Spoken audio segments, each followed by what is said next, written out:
And we are live. All right, thank you.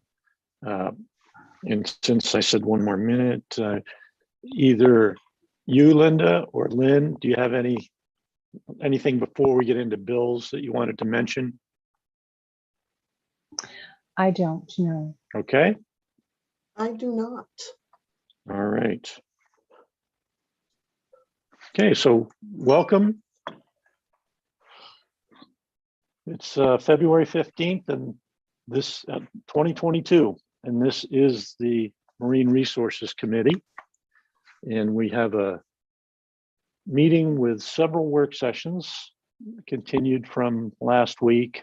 And we have a briefing before that from the Maine Lobster Marketing Collaborative. Just briefly bringing us up to date of what's been done, how that money's been spent, that sort of stuff. We have some amendments that have been turned in for the various bills that we'll be working on. All right, so those bills that are listed today: LD 1770, LD 1844, LD 1898, LD 1908, and LD 1916. Nobody's requested it to go in a different order, so that's the order we'll do as it's listed on the schedule on the committee page. So I'm Senator Dave Miramont. I represent Senate District 12, which is Knox County, except for the town of Washington. And that changes a little. We're going to lose Idaho in my Senate district for next time, all 5 of those folks. And so we have Linda LaCroix as our clerk, and she helps keep things organized over there. And Lynn Caswell is our analyst from OPLA, and does a bunch of the paperwork and a lot of thinking for the 3 committees that she is the analyst for. Welcome to you folks. And we're going to start doing introductions, and then I'll invite Representative McCrate and Representative Buckingham back over. So I'll just start here with my list, and I don't see Representative Maxman yet, or Senator Rosen. Representative Bloom. Good morning. Good morning. This is Lydia Bloom, State Representative from House District 3 in York. Welcome. Representative Hepler. Good morning. Thank you, Mr. Chair. I'm Allison Hepler. I represent the towns of Aroustic, Georgetown, Pittsburgh, Woolwich, which is where I live, Dresden, and a small part of Richmond. And I wanted to thank Linda for putting up the little words about what we're doing. Very nice. We'll see how it goes. It looks good too. Yeah, thank you, Representative Hepler. Representative Crafts. Hi, good morning. I'm Lydia Crafts. I represent House District 90, which includes Damascotta, Newcastle, Bristol, Bremen, Monhegan and Louds Islands, and parts of South Bristol and Noblesboro. Thank you. And Representative Thorne. Good morning. Thank you, Mr. Chair. My name is Jim Thorne. I represent House District 103, which are the towns of Carmel, Herman, and a portion of Etna up in beautiful Penobscot County. Great. Thank you. Representative Alley.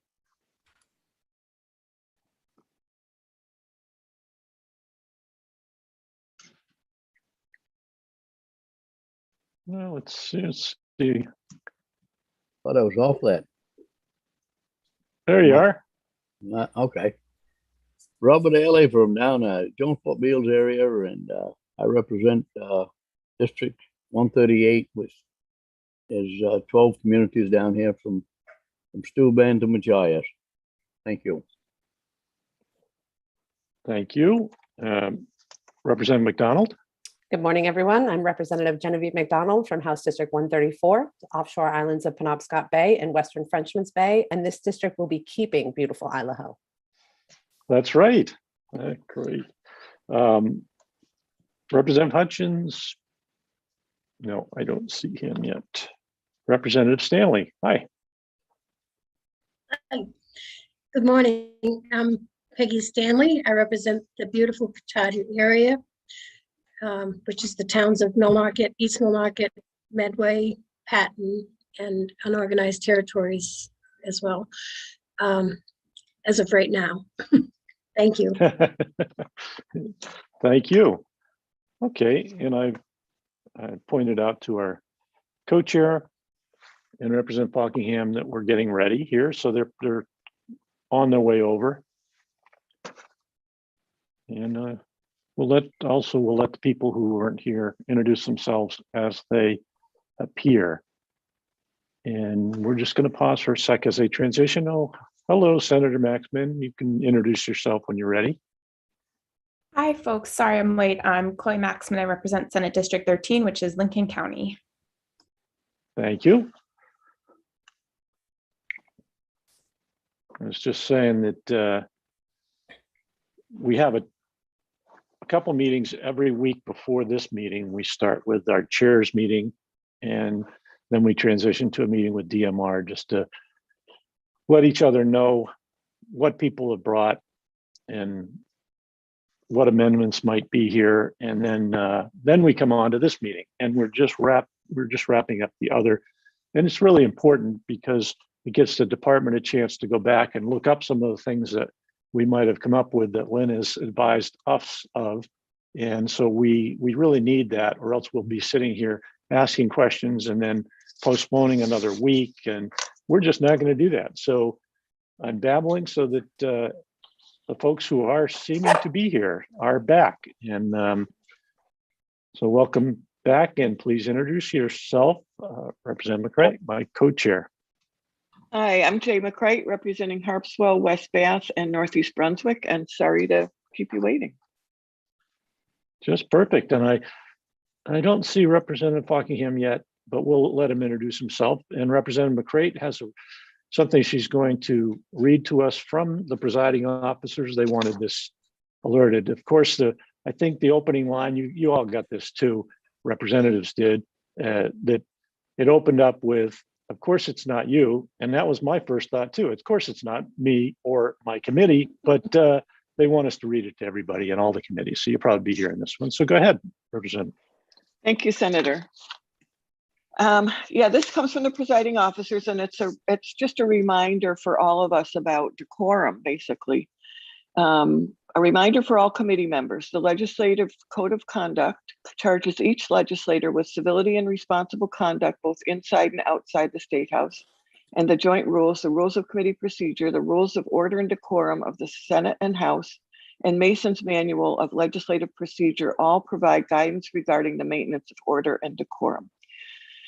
To help you in carrying out this duty, they have some specifics they mention. Committee members are required to show respect at all times for witnesses and for other committee members. All discussions must be conducted in a manner that is not disruptive. Impugning the motives of another committee member is prohibited. Engaging in discussion of personalities of other members is prohibited. A committee chair has the power to limit testimony at public hearings as necessary for the orderly conduct of the hearing, and members shall refrain from interrogation. Well, I would say refrain from interrogation. It's more like asking questions, but don't be argumentative, oppressive, repetitive, or unnecessarily embarrassing to hearing participants. All questions must be addressed through the chair. All speakers must be recognized by the chair, and the chair decides all questions of order subject to appeal by the committee. If a participant violates the rules of order and decorum, you as the chair are empowered to limit the ability of that participant to continue to disrupt the meeting. And it started with and it ends with a thank you for all your work, because this is very hard work that we're doing.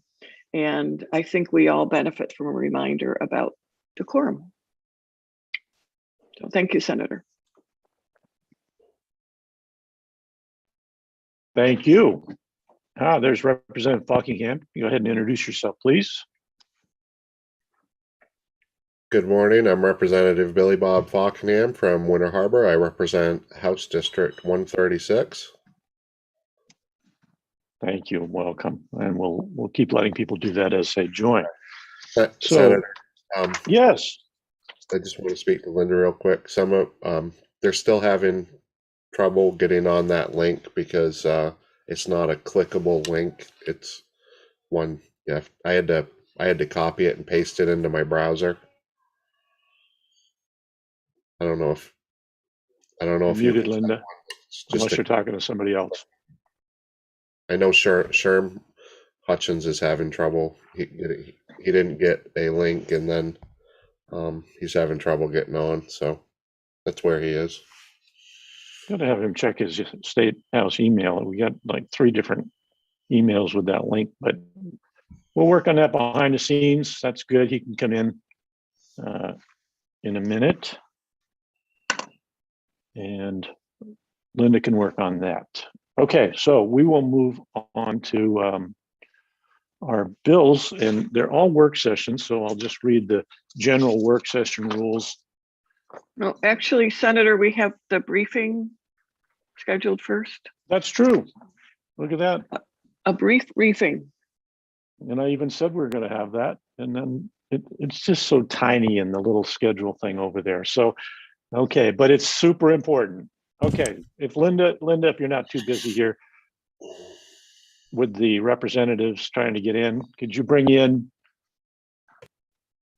the representative? It's on a piece of paper. I'm sorry, Senator, you just broke up terribly. I couldn't understand what you said. Is it Marianne Okay. LaCroix? Yes, please. And if I may, Mr. Chair, just before you start, I just want to remind the committee that this will be the last briefing of the several that have been scheduled over the last few weeks. So as far as I know, this is the last briefing that you are going to hear. Okay, so up to March 1st, this would be you. You broke up, Senator. Okay, that's March 1st. Let's try it without that thing. How about now? All right. The seamlessness of the AirPods and the iMac computer is a fallacy. Okay. So you're not including yourself. We have to have your briefing on March 1st, which I don't know if I mentioned it when everyone was here. We are not meeting next week. We will have a couple of language reviews on March 1st instead. And then when the budget comes out and we need to have a budget meeting with AFA, we'll also try to get together, whether it's when we're up in the State House because by then we should be meeting up there more, and we can just go over for an hour and have a meeting and have the department brief us. And then AFA will be where they schedule us together as has been done in the past.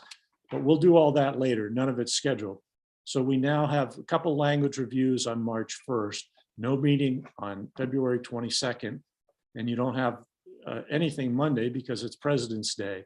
So you'll just have a 4-day weekend until Wednesday, unless you have a lot of bills or something, then there's no rest for the weary. And now we will move to the Maine Lobster Marketing Collaborative. And Marianne LaCroix, welcome. Thank you for being here. And go ahead. Thank you, Senator Miramont, Representative McCreight, and members of the Marine Resources Committee. I'm Marianne LaCroix. I'm the Executive Director of the Maine Lobster Marketing Collaborative, and I really appreciate you having me here this morning to tell you a little bit about what we've been up to. So I just wanted to mention before I get started that I did send you just earlier today, so you probably haven't seen it yet, a full what we call our report card, which is a really detailed summary of all our results from last year for every program. And I obviously won't go through that all today. I'll just hit a few of the highlights. And I also sent you a copy of our annual financial audit that we have done every year, so you have the results of that. And can I share my screen here? Yes. And okay. Do we have to do something, or you got the option already? I think I've got it right here. Let me see if this works. Can you all see that? Yes. Great. I'm in marketing, so I always like to have some pictures. So like I said, I'm going to tell you a little bit about what we did last year and what we have planned for this year. So just to take us back to sort of this time last year when we were planning, we were coming off the first year of the pandemic. We knew things were going to be a little bit uncertain again in the coming year. So we made sure to remain really nimble. We put together a sort of framework for a plan, but we made sure that it was something that we could adjust throughout the year as market conditions changed. We also knew the at-home revolution would continue, so it gave us opportunities to influence home cooking. So we wanted to make sure we positioned Maine lobster as approachable and yet an elevated mealtime solution. And we also knew that the industry was going to continue facing a lot of what we call issues, primarily the regulations around right whales. And we know it's our job to maintain consumer confidence in the Maine lobster brand. So that was sort of the focus as we got started last year. In terms of this measuring success, it's one of the things that we've looked at over the years in trying to provide meaningful results to the industry. So what we're working on now is what we call our success funnel, and it has a few different levels. At the top is the awareness level. It's sort of that broad level. Are people thinking about lobster? Do they know about lobster? In the middle level, the consideration, do they have an understanding of the product, of our key messages? Are we reaching the right people? And on the action level, we get as close as we can to their purchase decision. While we don't actually sell lobster at the collaborative, we try and see how the work we're doing is actually influencing them to purchase Maine lobster. So I'm going to talk a little bit about a few of the activities that we have in each of these different levels. So on that broad awareness level, one of the things that we look at is our public relations program. And in 2021, we had our best year of media ever. We actually had a 27% increase in Maine lobster headlines over the year. And that was primarily driven by 3 big consumer campaigns that we did. We started out on Valentine's Day with the Maine lobster tail bouquet that was incredibly popular. It went viral. It was everywhere. Our partners sold out of the product within a week. So that was great. Then we started the summer with our Maine Lobster Sweet Suite, where we partnered with a hotel chain in Kennebunk to develop a lobster themed suite and a special innovative lobster menu. And then in the fall, we had the Maine Lobster Butter Mashup. That was, again, a really good media driver. So overall, we had over 200 billion media impressions in the year, over 700 stories. And so it was just a really strong year of positive lobster stories out there. We also launched an advertising campaign, a digital advertising campaign designed to inspire home cooks, and we reached over 35 million people with that campaign.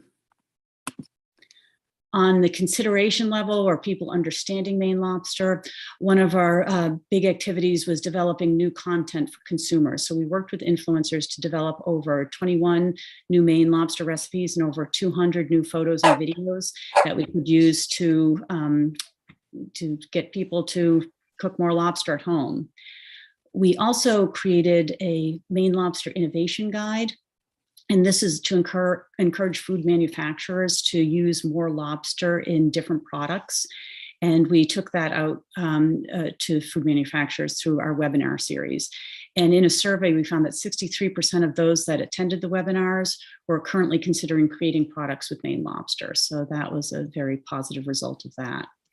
We also had, we created National Lobster Day, which falls in September, and we did that to create interest in Maine lobster during the important fall season. And we actually found that last year, National Lobster Day generated more Google searches for lobster than both Valentine's Day and New Year's Eve. And those were previously really the high points for Maine lobster, so we consider that a pretty big win in the fall season, drawing attention to the product. And then on the action level, where we get closest to people's purchase decisions about Maine lobster, we ran a digital advertising campaign using all those great recipes and assets that we had developed with the influencers. And research shows that over 267,000 consumers were more likely to buy Maine lobster as a result of seeing our advertising program. On the product innovation side, we developed over about 184 new contacts. These are highly qualified contacts that we shared with the industry, so they are able to follow up and use those as sales contacts. And we also look at our content hub. This is the online portal where we keep all our assets, our fact sheets, recipes, videos, photography, everything that people can use to actually help them sell Maine lobster. And we found last year that we had a 24% increase in users using those assets to help them sell Maine lobster. So again, that was another important consideration for us. I also wanted to talk a little bit about our what we call issues management or brand management. It's a little bit of a separate category and one that's certainly becoming a bigger part of what we do over the past few years. And previously, this has been a little bit reactive as people, story popped up in the media and we would kind of deal with it, from a media standpoint. But because there's so many issues and they're tending to be ongoing, especially with the regulations around right whales, we decided we needed to be more proactive about what we're doing to make sure that we have really positive messages around these issues out on, throughout the year. And so one of the things that we did last year was called a satellite media tour. And we had one of our fishermen do over 20 media interviews in one day. They were with broadcast outlets around the country. And it was a great way to get the message out there. We had 881 total placements of these interviews. We had over 25 million media impressions. We reached 348 markets and as well as 3 national broadcasts. So that was really a great tool for getting all our messages out there. And it's a very scripted and controlled way of doing messaging. So it's something we like around the issues. And we also published an advertorial, which is basically like a scripted editorial, a paid placement that appears alongside a regular editorial. And with that, we reached over 27,000 unique visitors with that article. So from 2021, and again, I left you with more detailed information, but what we hope you'll take away is that we continued to remain very nimble and pivoted based on what was going on in the marketplace. We had obviously issues with COVID, with right whale regulations, and we maintained consumer confidence in the product. And we all, I think, saw the numbers for the fishery for last year. So we know it was a really good year for the fishery. And we also created storytelling tools for people selling Maine lobster to use. And so that's sort of quick overview of what we did last year. And I also wanted to give you a preview of what we have planned this year. And we do plan to remain nimble. We know we're going to be facing uncertainties this year. So we want to make sure that we're just able to change direction as much as needed. Our strategy, and just a quick overview, we focus on the US market primarily. Our audience is both consumers and wholesale customers. Our strategy is to premiumize Maine lobster, but also make it approachable. And our objective is to educate consumers on the Maine lobster difference and also to inspire Maine lobster usage. And throughout the year, we really do balance the consumer and the wholesale customers. Our key messages have remained the same. We focus on the main origin of the product. Sustainability has always been a message, but it's taken on new importance in the past year or so. And we also focus on the sweet flavor and the seasonality of Maine lobster. So for a tactical plan, we're going to focus on the reputation management again this year. It's really important for us. There's other organizations working on the legal aspects of right whales, on the regulatory issues, but our job is to maintain consumer confidence in the Maine lobster brand. And so we're going to continue working on that very proactively. This year we have a video series planned where we're going to talk about basically what the fishery does to help protect the overall environment. So in addition to sustainability of the resource, we'll talk about how they partner with scientists to help preserve and protect the Gulf of Maine, different things to protect our ocean environment like gear cleanups, and also how integral the fishery is to the state, both from an economic standpoint and also a community standpoint. So we'll be working on that video series. We also plan 2 satellite media tours this year. So that was so successful last year in getting the message out. We're adding another one this year, so we have more reach and more messaging throughout the year. A MAT release, which is sort of like a press release written in an editorial format that gets picked up by publications around the country. And we also have another paid advertorial, which is basically a paid editorial planned. We maintain a website called rightwhalesandmainelobster.com, and we keep all our assets on that, as well as relevant media stories that help share our perspective. And sort of on an ongoing basis, we also do message training. We were doing surveys that we do every year to sort of gauge consumer awareness of the issues and any potential impacts on purchasing, and also changes in awareness from year to year. We manage media inquiries and generate collateral that we can use to help share the industry perspective and educate people. From a promotion standpoint, we obviously still need to continue working on positive stories about Maine lobster as well. One of the things we have to do this year is update our website. It's a 7-year-old site, and it's really not performing as it should be. It's harder to Google searches. It's not optimized for Google searches. It's not optimized for mobile. The user experience just is not what it should be for an older site. So we're going to be working on a new site to make sure that's working as well as it should be. We also have our always on social media campaigns. We focus a lot on Facebook and Instagram for our home cooks. We have a Facebook page, Maine Lobster Marketing Collaborative, that we use to share what we're doing with industry members. And we also work on other channels to reach different audiences. Twitter, for example, is really good for media. LinkedIn is a way to reach our wholesale customers. Pinterest is really good for home cooks too. And YouTube is where we keep our videos. And we're also tracking emerging social media channels like TikTok to see if they might work for us moving forward. We also, throughout the year, have, as I mentioned earlier, ongoing our public relations, earned media efforts, and we have a lot of fun programs planned this year. We tend to do some general support around holidays, seasonal storytelling, basically whatever we can use to keep Maine lobster in the media with the messages that we want. We'll do National Lobster Day again, and also our second annual Maine Lobster Week. These give us a great opportunity to like I said, highlight Maine lobster in the really important fall season. And the Maine Lobster Week gives local restaurants a chance to sort of show product innovations, bring people in the fall, and it also gives the online shippers a chance to get in on the promotion. We're going to continue with promoting our innovation guide. There's some interest in it. We're already talking to a major retail chain and a major restaurant chain about using products that we developed through this innovation guide. We know this is a bit of a long-term thing, but we're going to continue pushing that out to relevant audiences. And our internal communications, this is something that we obviously want everyone that's our constituents to know what we're doing. So we have, we do monthly emails, we have LinkedIn postings, we have the Facebook channel I mentioned, as well as industry shares and meetings throughout the year. So we try and keep everyone informed of what we're doing. And I know I ran through that really quickly. I'll stop sharing my screen and happy to answer any questions.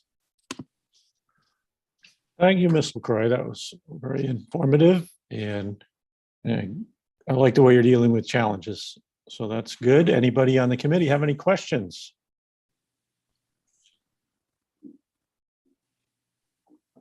I have one from Representative McCray. Thank you, Mr. Chair. Thank you, Mary Ann. I wanted to let you know I'm hungry. That's our goal. Yeah. Just a little question, the lobster tail bouquet, what, can you describe that? I couldn't tell what it was. It's such a fun promotion. We started it last year and we actually did it again this year because it was so popular. So we know that the media loves a different way of using a product. So we just put together, sort of as an alternative to flowers, the lobster tail bouquet. So they could, and it was sold through online shippers. So it was available to anyone in the country, and they could do it with either 4 or 6 lobster tails. And basically they packaged everything you saw in the photo together. So it had the lobster tails, the skewers, the wax paper wrap, the ribbons, the little poem, on the gift tag, and then the end user would cook their tails and put it together. And so basically anything like that that's Instagrammable, people tend to just love. So we've got a couple other fun ideas planned for this year. Thank you. Great. And you said it was frozen. The lobster tails are frozen to be shipped? The tails are shipped frozen, yes. Yeah, and And they've been out there for a while. Are they being received well? They thaw properly, they taste the same, they feel the same, all that's all been great? Absolutely. The online shipping really took off in 2020. We had dealers and processors add that, either expand or add that capability, and it's been amazing. It's been exponential growth in the online sales. Great. All right. And I don't have any other questions. Thanks for being with us today. Thank you very much. I appreciate it. Bye-bye. Bye. All right. We'll go to work sessions now, and I'll just read the work session note quickly. And I'll just throw in the please be patient. We're doing our best. We'll keep trying to make this work, and it's getting better all the time. Purpose of this meeting is for the committee to receive information from staff and others in order for members to consider the legislative proposals before them and make recommendations or reports to the legislature. Only committee members, the committee analyst, and those specifically invited to attend will be participating in the work session using Zoom. For members of the public wishing to observe this meeting, it's being live streamed on the committee's YouTube channel and will also be recorded for viewing after this meeting is concluded. We're also broadcasting the audio of this meeting on the legislature's website, www.legislature.maine.gov. The live stream is also recorded, and remember that if your video and audio are on, the public can see or hear you. So I'll remind you if for some reason you're not muted, or I may even just mute you without telling you if you're not the primary person speaking or part of a discussion, just to save you from saying something when you think you're on mute. And also check that your name appears properly the way you want it, and with any data. I mean, don't get silly with it. We'll have to fix that, but anything relevant, important, the way you want to be addressed. And you can change your own name by clicking the three dots at the top of the square. It's a public meeting, and I must remind you, while we're meeting, discussion must happen on screen, and don't use the chat. That's only if you have a technical issue or indicate that you're momentarily stepping away from the screen, which you don't need to do. Just do it. You know how the meetings work. Meetings provided meeting materials are provided electronically through screen share. You should know how to do that by now. Go to the committee website. You'll find a couple different places where you can click on a bill. You can see the testimony. Committee members know that. I guess everybody knows that by now that needs to hear it. For today, we have a quorum, and so we can open, and we'll have to have a quorum when we vote as well. We've done introductions, and I'll now open the work session.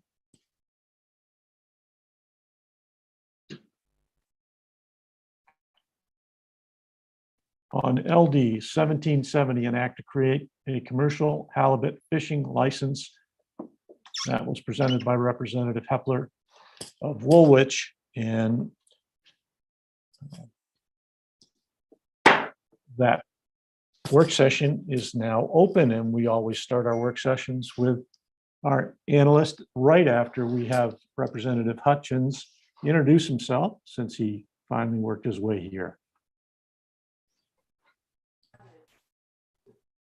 Thank you, Mr. Chairman. I am Sherman Hutchins, a representative for District 131 on the Maine coast. Thank you very much. Welcome. All right, Lynn. Thank you, Mr. Chair. Thanks. So this bill is a department bill, and it creates a commercial halibut fishing license and tags beginning January 1 of 2023. It does not affect the personal use fishing. The license and the tag fees will go into the halibut fund, which is created under statute. This bill creates a civil penalty if someone violates this, and that's a fine of between $100 and $500. This bill also allows the department to adopt rules, routine technical rules, to implement the new commercial halibut fishing license.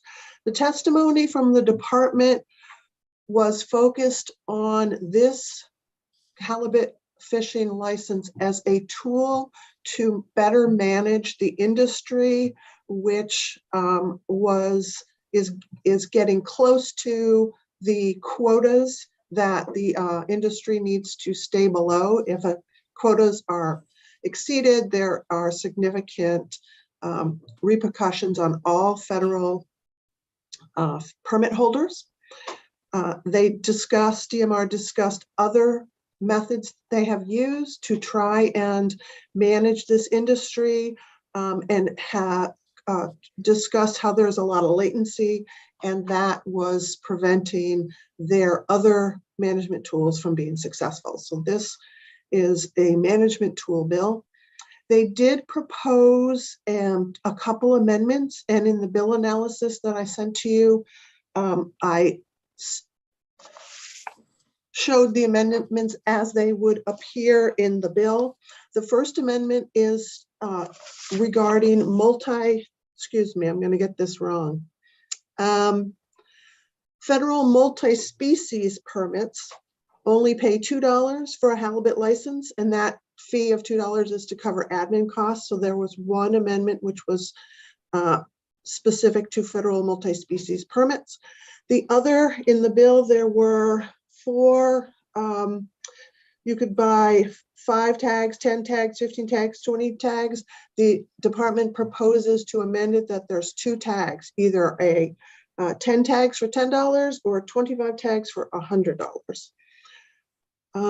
There was only one opponent who talked against this, and there was discussion about whether or not the 2-tiered system would lead to fisher people buying the full 25 tag, and how it would not necessarily address the latency issue. And there was only one written in favor, and that was from the Nature Conservancy, also talking about the need to better manage this industry. I did not find any technical issues with the bill, and a fiscal note has not been provided. And I am able to share the amendment on the screen if the committee would like to see it that way. Well, hold on that. It was part of the materials for Tuesday, 2:15 work sessions and language that you sent around. If Yes. everybody has that email, that'd be good. They can look at it and scroll as necessary. As a last resort, we'll put it up, but I think members know how to get to that. So I'll give you a chance to open that email. It has all the bills, well, not all the bills, but it has most of the bills that we'll be doing the analysis for them. And yeah, maybe they're all there, huh? Okay, they're all there. So you might as well have that email up and handy so you can look through it as we go through this, and then you'll be able to focus on parts that are mentioned. All right. So now we will open it up to discussion, and I think we want to have a people who have been working on an amendment speak to that amendment. Representative McCray, you want to start with that, or you want the department? What would you like? Chair, I would defer to the department. I would also suggest, if people find it easier, another strategy to get at this material, if you don't have it printed out, is to go to the Marine Resources Committee and committee materials and go by LD number. And I'm assuming these are posted, Lynn? Yes, they are, Madam Chair. Okay. I would, Senator, if I could ask if Representative Hepler wants to comment, and if not, I would suggest that Deirdre run us through. Sure, and don't forget, even if I am talking about who wants to talk about this or asking, if you have something to do with the bill or the amendment, jump right in, put your hand up if I'm not seeing you. But absolutely, Representative Hepler. Thank you, Mr. and Mrs. Mr. and Ms. Madam Chair. Whoops. I don't have anything to add, but thanks for the opportunity. Good, good reminder, co-chair. So it comes to the department. And Deirdre, you're the one showing. Is it you? Yay. Yeah. Thank you, Senator Welcome. Margon. I don't really have anything to add. I think Lynn very ably explained that the department had brought forward some changes from the original drafting of the bill, and those have all been incorporated, which we appreciate. Those suggestions came from the industry meeting that we held earlier this month, and were also an attempt to simplify the tag tiers. One very late breaking thought that just occurred to me as Lynn was running through this, one of the things we added was the potential for somebody who has a federal Northeast multi-species permit to obtain this license at a very nominal cost. I just am wondering now if there needs to be any explicit eligibility criteria for people. Like, it is obvious that the people who can get it for $2 are people with a federal Northeast multi-species permit, but it's not listed as an eligibility criteria. I think that's a very fine point, and I kind of leave it to the analyst if you think it's helpful or necessary, but that's the only thing that I just realized in the last few minutes. All right, let her think about that for a minute. This is probably just something I'm missing, but under halibut tags, the new language would be for 10 halibut tags, $10. I think that's in red too, but it's not. It doesn't have a strike through. So I think that's what that A is now. For 10 halibut tags, $10, but for 25 halibut $100. But it says it can be not exceed $4 a tag. Why is that? Sure, thank you. So that is correct. What we are proposing is just 2 tiers of tags instead of the original 5 tiers of tags. The 10 tags would be at the current price of $1 per tag, or $10, and then the 25 tags would be for $100. The commissioner does have the authority to lower the tags in the regulation, the allowable number of tags, and we're just trying to preserve the flexibility so that if it became necessary to do that in the future, like say in some future scenario, we needed to lower the number of tags to 20 as a maximum instead of 25, we could establish a fee of, in this case, it would be up to $80 for the 20 tags, because it would be a maximum of $4 per tag for a new maximum of 20 tags available. If we don't create that flexibility, it removes one of the management tools that the department currently has of being able to use tags as a way to control landings. Okay, but they don't need to be $4 each for the first 10. No, that our desire is to try to create an incentive for people. If you really only need 10, then save yourself $90 and just buy 10. I see. Okay, good job. Thank you, Representative Fockingham. Thank you, Mr. Chair. What's not clear to me in this bill is if fishermen are permitted to buy any amount of tags that they want. Say, for instance, they buy 10 tags and then they catch 10 fish the first day and want to buy some more tags. It's not clear in the bill if they're allowed, if they're permitted to do that. I assume they are because it's not a closed fishery, but would they then have to go up to the 25 tags, or are they allowed to buy tags on an individual basis? Because I know it used to be how many tags you wanted, you'd write in the number, then you'd multiply it by whatever the cost was, and it would be that number. So I'm just wondering if people are still going to be permitted to buy more tags than 10, but not as many as 25. Thank you, Representative Fockingham. We were actually proposing that, and you'll see in paragraph 5, halibut tags, it says the holder of the license must annually purchase tags. A license holder may purchase an allotment of tags only once per year. So we were proposing you pick 10 or 25 at that time, that you would not be able to come back and buy another 10 midway through the season. Obviously, the season is very short at this point in time. So there's not a lot of time to reissue tags during the season. And we certainly didn't want somebody to buy 10 tags for $10 and then buy another 10 tags for $10, because that would defeat the purpose of creating the cost differential on the tags. So the idea was to make that choice up front and not come back for additional tags. Okay, that's clear. Thank you.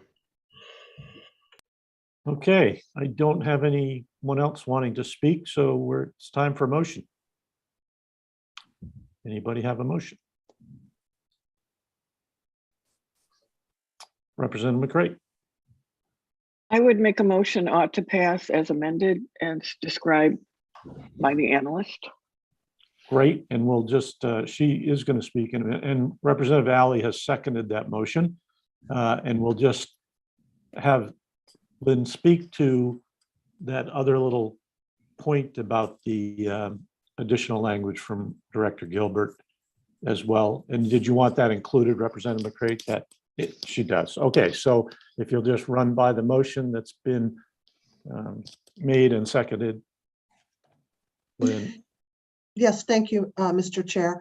So the amended language would add a new section D that says commercial halibut fishing license for an operator and all crew members with a federal Northeast multi-species permit.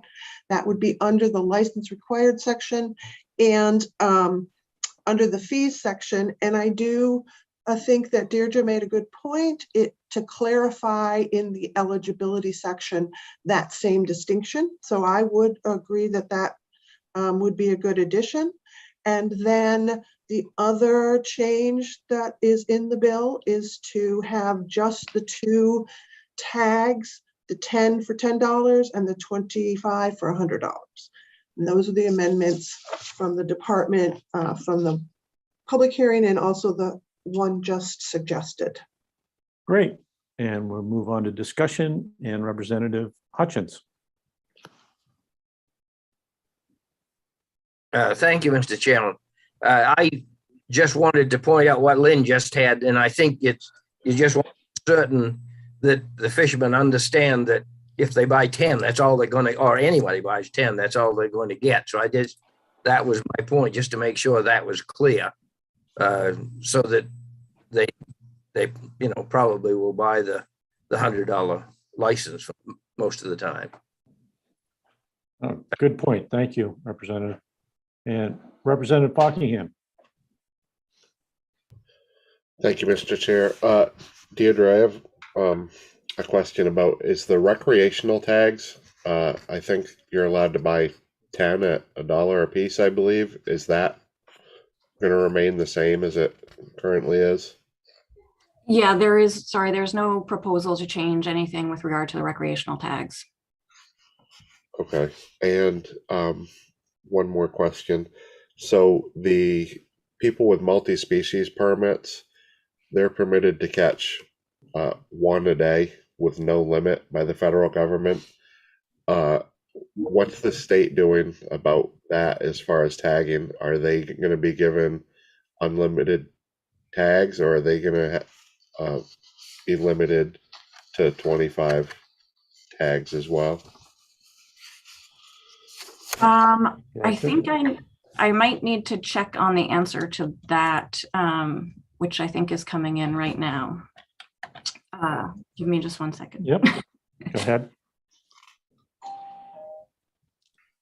And there are the recreational tags, they can have five tags if I didn't say that already. For recreational, yeah. That's correct. And what about the multi-species permit holders? Do they need to tag with state tags, or?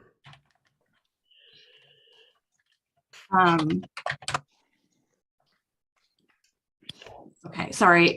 So the Northeast multi-species permit holders who land in Maine are limited to 25 tags per vessel. So although they can land one per day, they do get their tags from us, I believe.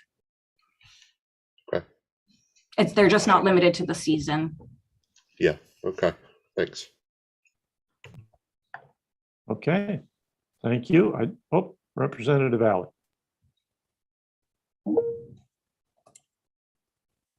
Yeah, you're muted.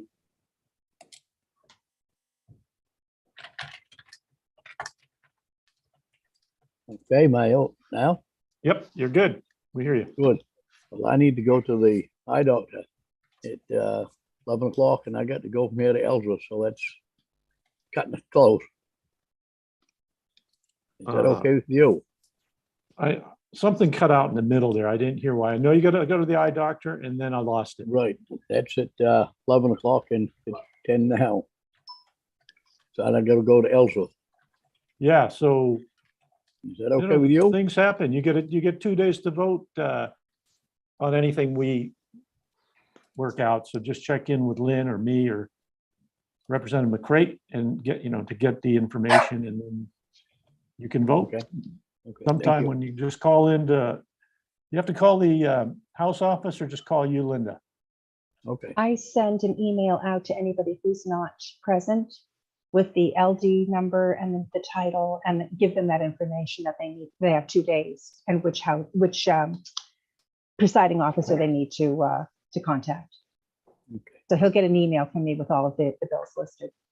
Okay, thank you. Yeah, get those eyes fixed because we'll both have lots of free time soon, and we'll be out on your boat or my plane. So I'll All talk to right. you later. Okay, thank you. Thanks. Good luck. Okay. Well, I think I've lost track of where we are. I think we're voting now, right? Hey, you ready for a vote, Linda? I am ready. And it is ought to pass as amended. And we'll start with you, Senator Miramon. Yay. Representative McCray, Yes. Senator Maxman, Yes. Senator Alley is still here. If you can vote on this one, then that's one less you have to do. And you're muted, sir. Unity and. Hey, you're back. Okay. Yes. Oh, yes. Okay, Thank great. you. And Representative Buckingham, Yes. Representative Bloom. Has she left? Apparently, okay. Representative Hepler. Yes. Representative McDonald is also not here. Representative Crofts, Yes. Representative Hutchins, Yes. Representative Stanley, Yes. and Representative Thorne. Yay. So that's 10 in favor of those present, with 3 absent.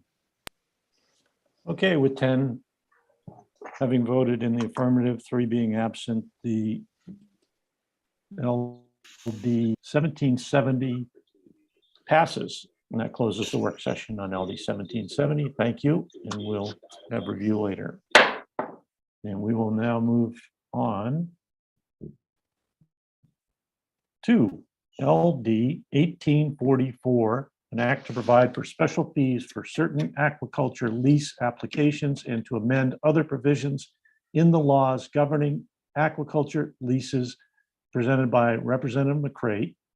And I know there are good things in the works. And so Lynn, you have the Yes, floor. thank you, Mr. Chair. And before I start, I want to say that the committee had asked that I invited the Department of Environmental Protection representative. If there's someone in the attendee room that is from the department, if you could raise your hand, so if the committee wants to bring you over, we know. I did not hear back from the department, so I don't know if DEP sent someone over. So to the bill, this bill does authorize the department to assess special fees on applications when the size, uniqueness, complexity, or other factors lead the department to determine that the normal fees for applications need to be adjusted.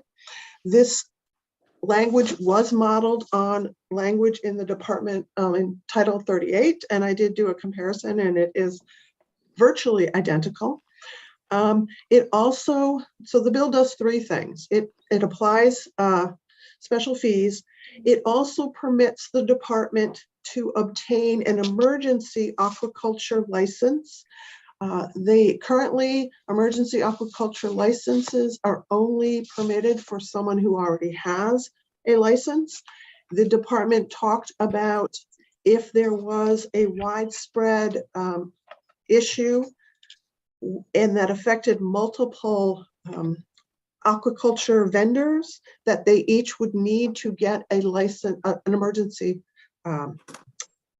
license, and this language in the bill would allow the department to get a license in an emergency so that they could better manage the overall large-scale emergency situation. So they're talking about widespread closures when the health and safety of the shellfish are threatened. The other thing this bill does is it allows the department to issue a lease when it is a land-based aquaculture license for more than 1 year. So the bill does three things. It's the emergency aquaculture license for the department, the ability to issue a land-based aquaculture lease for more than 1 year, and the special fee provision. And it was the special fee provision of this bill that received the most testimony, both for and against. The department, as I said, modeled this after what DEP has done. Allows for this assessment when the application is well beyond the bounds. It needs to be communicated to the applicant. I see Representative Hutchins' hand is raised, so I'm wondering if you would like me to pause. No, finish your analysis and then we'll go to questions. Okay, thank you. The department can assess the fee at or prior to the time when they determine the application is complete. The fee is capped at $250,000, and it requires billing on a quarterly basis, and it is based on actual staff time.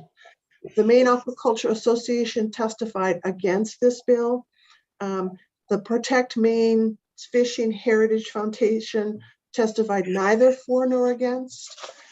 The opponents talked about the criteria being vague, that size, uniqueness, complexity, and other factors, that was vague, difficult to assess. There was discussion that this type of special fee may lead opponents to increase the controversy surrounding aquaculture application.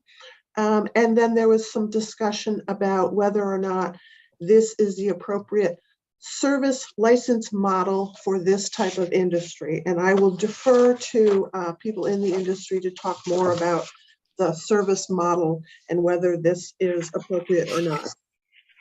Again, there were many individuals who submitted written testimony in opposition to this bill. The notes that I would make is that during the public hearing, the department requested additional language be added to the bill with respect to suspended culture and clarifying what that is. There was a discussion about questions raised, and I do not know how DEP handles this. There were questions raised about whether or not the special fee should be reduced in the amount equal to what a normal average regular fee application would cost. That question to me goes to basically ask, is there such a thing as an average, normal, or regular fee with respect to aquaculture applications? And the department would be the ones to answer that.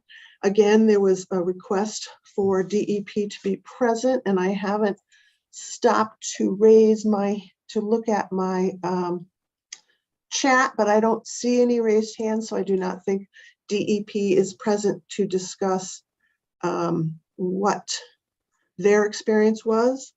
And then my final comment is that Chair McCrate has proposed 2 amendments to the bill. One I included in my bill analysis, and that would limit the special fee to aquaculture applications that involve discharge into the waters of the state. So again, that would restrict the special fees to a certain type of aquaculture application. And the other proposed amendment, which I did not include in my bill analysis, is that this special fee would be repealed as of February 15th of 2025. And I do not see Chair McCrate shaking her head that I got that wrong, so I think I got that right. Any questions? No, I did not get it right. Okay. No, All right. hold on. We'll work on that. It looks like, I don't know how to pronounce it. Sorry, Livesay, okay, is the representative from DEP. And so I've invited him in, but I'm not ready for him to speak yet. So we're good. So be prepared in a few minutes. And Representative Hutchins had a question. We'll do that. We got a bunch of stuff to present from the Department of Co-sponsor and sponsor and stuff. So if you want to ask it anyway, Representative Hutchins, or go ahead. Okay, thank you, Mr. Chairman. My concern is on this, on the special fee, and maybe what Representative McCrate has offered is going to satisfy that. But I remember many years ago, as a member of this committee, we had a piece of legislation passed, and this sounds a lot like it, that made anyone that was within view of a aquaculture site, it made them someone that was eligible as a person to be able to object to the site, in other words. At the time, Jock vetoed that bill, Governor McKernan, because of that feature, because what we found was happening was one attorney that belonged to somebody with big pockets was helping make it very easy for anyone in the view to extend the permit and extend the permit and extend the permit applications to the point where it was ridiculous. So like I said, McKernan vetoed it. A few years later, the same thing passed again. And I, at that time, talked with Governor King, and he agreed that it probably wasn't a very good idea. And he sent it back to committee, and we buried it in committee. So this sounds a lot like that. And I'm afraid that if we make it too easy, make it so that it is so expensive, we may discourage good programs from going forward. And so that's really my concern. Thank you. Thank you. Representative McCrate, you want to answer some of that and talk about your amendment and ideas? Thanks, Mr. Chair, and thanks, Representative Hutchins. I agree with you. That's not at all what we want to see happen. The public process has evolved over time, but still does not allow what you're concerned about having happen. And honestly, it never occurred to me that this would be misused. So that's what the amendment's about, to because we are careful about taxpayer dollars. If a lease is way over the top, and the only ones that's been true of, and it isn't all the time, would be ones with discharge. So we thought if we limited it to discharge, it would still have to be a determination made by the commissioner at the start, before things progress. The other thing, as Lynn said, was to sunset it so we could see, and if there's a problem. Of course, the legislature can always put in new legislation to change something that we're doing, but to sunset it puts it on our radar to make sure that it gets our attention again. And the third, and this wasn't an error, Lynn, I didn't mean to say that you'd forgotten something, but after we talked, there was a suggestion to take out the word solely. from- Alone. Yeah. I think. Yeah, the way it shows up is in 4B under section 2. The commissioner shall make such a designation at or prior to the time of the department determines that the application is complete and may not base such a designation solely on the likelihood of extensive public controversy. To take out the word solely there.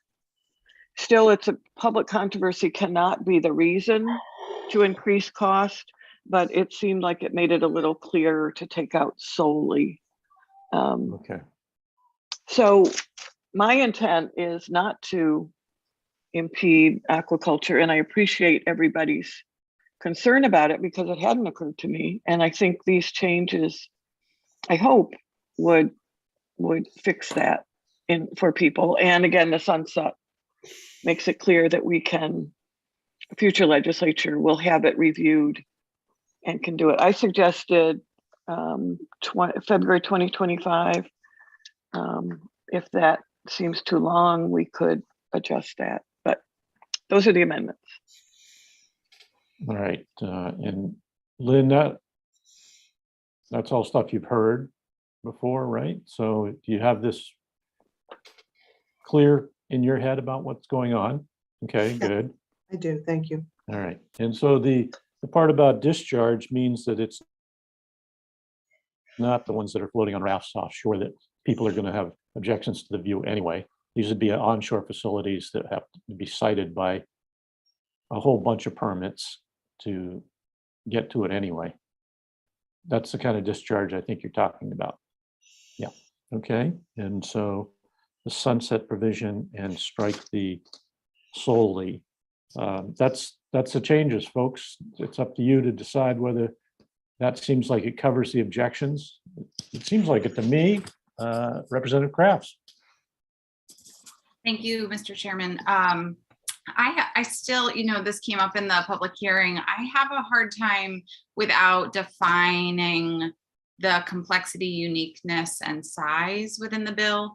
I hear that the discharge specifies it a bit more, but maybe, yeah, I would like to hear from other folks and maybe Director Gilbert more about that. Sure. And Senator DEP is here. Yes, and I just wanted to get the questions lined up for whoever we bring in to answer while they're up. Representative Fockingham. Oh, sorry. I just wanted to make a motion to pass as amended with those amendments. Okay, we have a motion on the floor. Any second? No. Representative Hepler, I saw you first, seconded the motion, and now discussion. And as part of discussion, I'd like to invite Mr. Livesay in so he can correct my pronunciation of his name, if nothing else. And then the department briefly, and then we'll take a vote. Or, I mean, it doesn't have to be brief. It's time for discussion. All right, let's start with the department. Director Gilbert, anything to say? Thank you, Senator Miramont. Yes, I just wanted to speak a little bit to Representative Kraft's question. I do appreciate the desire to have a little bit more clarity around those terms, but I think the reality is they are impossible to define in a way that would be useful in this regard. It's kind of hard to say what is complexity when the complexity is something that you can't even anticipate what it will be. And that's really the nature of the applications we're trying to get at with this. It's things we haven't seen before in Maine, things that we have no experience dealing with. And that's why they take so much of our staff time kind of coming up to speed on the processing of those types of applications. I did talk with Mr. Livesay yesterday, and I was hoping that both at the Land Use Regulatory Commission and at DEP, he has some experience with actually trying to use that kind of authority from those agencies' perspective. and perhaps kind of just a little bit of information about how that has worked might allay some of the concerns about those terms. Okay, thank you. And Mr. Livesay is here. Welcome. Good morning, Senator Marymount. And I pronounce it Livesay, but there are different people in the family who pronounce it different ways, believe it or not. So I won't take any offense to any pronunciation you decide you want to use. Oh, thank you. I'm really here just to answer questions that you folks might have about special fees. It's a program that we have at the department, and we've had it for, I don't know when it started, quite frankly, but it's been around for a while. I've been at the department I'm the bureau director for the Bureau of Land Resources. And so in that capacity, responsible for much of the development permitting in Maine. We don't permit air emissions in our bureau. We don't permit waste discharges. That's the Water Bureau, and landfills, but pretty much everything else is in our bailiwick. So I've been in this role for 3 years, and for 7 or so years, I was the director of the Land Use Planning Commission, where we had a very comparable provision allowing for the collection of special fees for larger scale projects. So different administrations, different agencies, and a comparable program. I quickly pulled together some data with help from folks last night, just to give you a sense of how common the use of special fees, how common that is. And going back to 2019, that's sort of the data that I got. The department's had, I think, 19 special fee projects. So that's 19 projects over 13 years. And to put that in perspective, we issued over 900 individual licenses last year. That was a high year. So if you want to say use a 700 or 800 permit a year average, and then less than one of those, or sorry, a little more than one, but less than 2 of those per year is special fee. It's a very, very finite number of permit applications that end up going the special fee route. Of those 19, 14 of them were wind power projects. That's due, quite frankly, to the complexity of permitting those types of projects. They cover a lot of ground. There are lots of natural resource impacts that go into the review of those projects. There are also some technical assistance that we commonly look to outside contractors to help us with. For instance, evaluating the sound reports that developers put together. And the noise assessments are highly complex. And the department, through the special fee program, recovers the cost of effectively a peer review. And this is sort of valuable. You know, if you're a neighbor, what are you going to be hearing from a wind power project? So 14 of the 19 were wind. And then, you know, we've had one aquaculture facility. We had at the time what was the largest proposed solar project was another. Everybody's favorite transmission line corridor was another one that was a special fee project. So that's to give you a sense of the type, but it's pretty rare. And I guess I heard some questions, and it's a good one. You know, what are the criteria that are used beyond what you've seen in the bill language before you to identify whether or not a project is special fee? And one of the determination is made at the pre-application phase. So it's before the application is accepted as complete for processing. And in a meeting with applicants, the project managers and the folks that are going to be working directly on it, you're sort of scoping out with the applicant. What are the impacts that we might be concerned about here? What are the topics that we're going to be getting into? And it doesn't take very much experience from a project manager to know that this is sort of comparable to the hundreds of other projects we review, or this is going to be much, much different. And even in the absence of sort of quantitative criteria, it's certainly not a process that gets used often, and it's pretty easy to figure out which projects are the big ones and which ones are just the other projects that come along. We don't use the potential for public controversy. If that were the case, we'd have a lot of special fee for peers. You know, the one we get peers, and everybody likes their peer, but not their neighbor's peer. So those don't go the special fee route. And if you guys have any solution to that problem for me with your marine experience, we would appreciate it. Thank you, Mr. Livesey. We do have a question for you from Representative Crafts. Yeah, thank you, Mr. Livesey. Of those 19 projects over the last 13 years, do you know how many of those applications proceeded or went through to licensure? All of them. Well, actually, there's one that's on the list. I'm not 100% positive about it. Predates my time. It's Diamond Cove, and I have some I live down in that neck of the woods, the Casco Bay area. So I have some idea what that project was. And I didn't remember there was a fire out there. So I don't know where that fire occurred in the course of the permitting process. But that one aside, they all went through the permitting process, all these wind power projects. And so it's not been I'm not aware of a special fee designation being a barrier, if that's what you're wondering. Thank you. Representative Hepler. Thank you, Mr. Chair, and thank you, Mr. Livesey. I'm going to use my boatyard analogy. If we build a boat that's like the first boat is like super complex, a customer wants it, and it's going to cost a lot of money, and so we charge accordingly.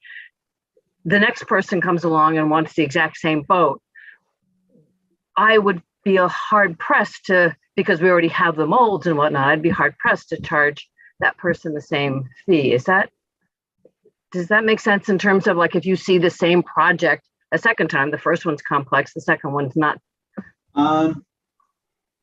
There's a yes and a no to that. Let me explain why. So the first time that one sees a project, there's certainly going to be a learning curve.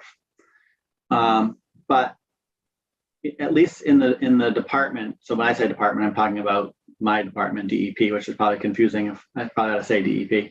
So at the DEP, even when we see a new type of product, so I think actually aquaculture and the Nordic Aqua Farms project, which was turned out to be quite controversial.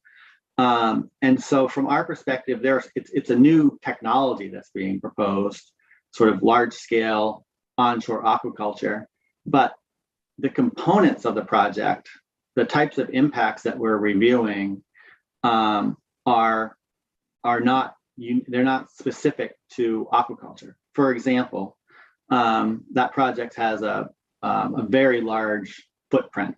It's 30 acres or so, and there's a ton of cut and fill that goes into that project. I mean, there's a lot of excavation that was approved to get down to a suitable soil layer that can withstand the weight of the facility. And so while that's a big footprint, that's not a unique type of impact that the department hasn't considered. Another big piece of that project dealt with the water withdrawal. They're using a lot of fresh water. It's coming from multiple sources, both municipal groundwater and surface water. And so, we certainly have dealt with water withdrawals before. Poland Spring, for example, uses spring water, groundwater. So it's a new technology or in a new type of development. So maybe we're combining a number of the factors that we look at, but it's the same types of impact. So I don't know that there was so much of a learning curve really associated with that. It's just a big project. And we've permitted 2 other land-based aquaculture facilities not using special fee, and they really didn't have the same type of permitting complexity to them. And that was something that we could scope out. We're able to recognize at the pre-application phase. So if you look at Whole Oceans and Bucksport, they're on a developed property already. There's already a lot of the infrastructure in place for water withdrawal, for example. Discharge pipes were already there from the mill. And so it was just a much more straightforward permitting process. And then, we were up in Jonesport for Kingfish, and that's a greenfield site, but it didn't have the same types of complexities, and especially the groundwater withdrawal. I think the wetland impacts were quite a bit less. It was a lot less complex to permit.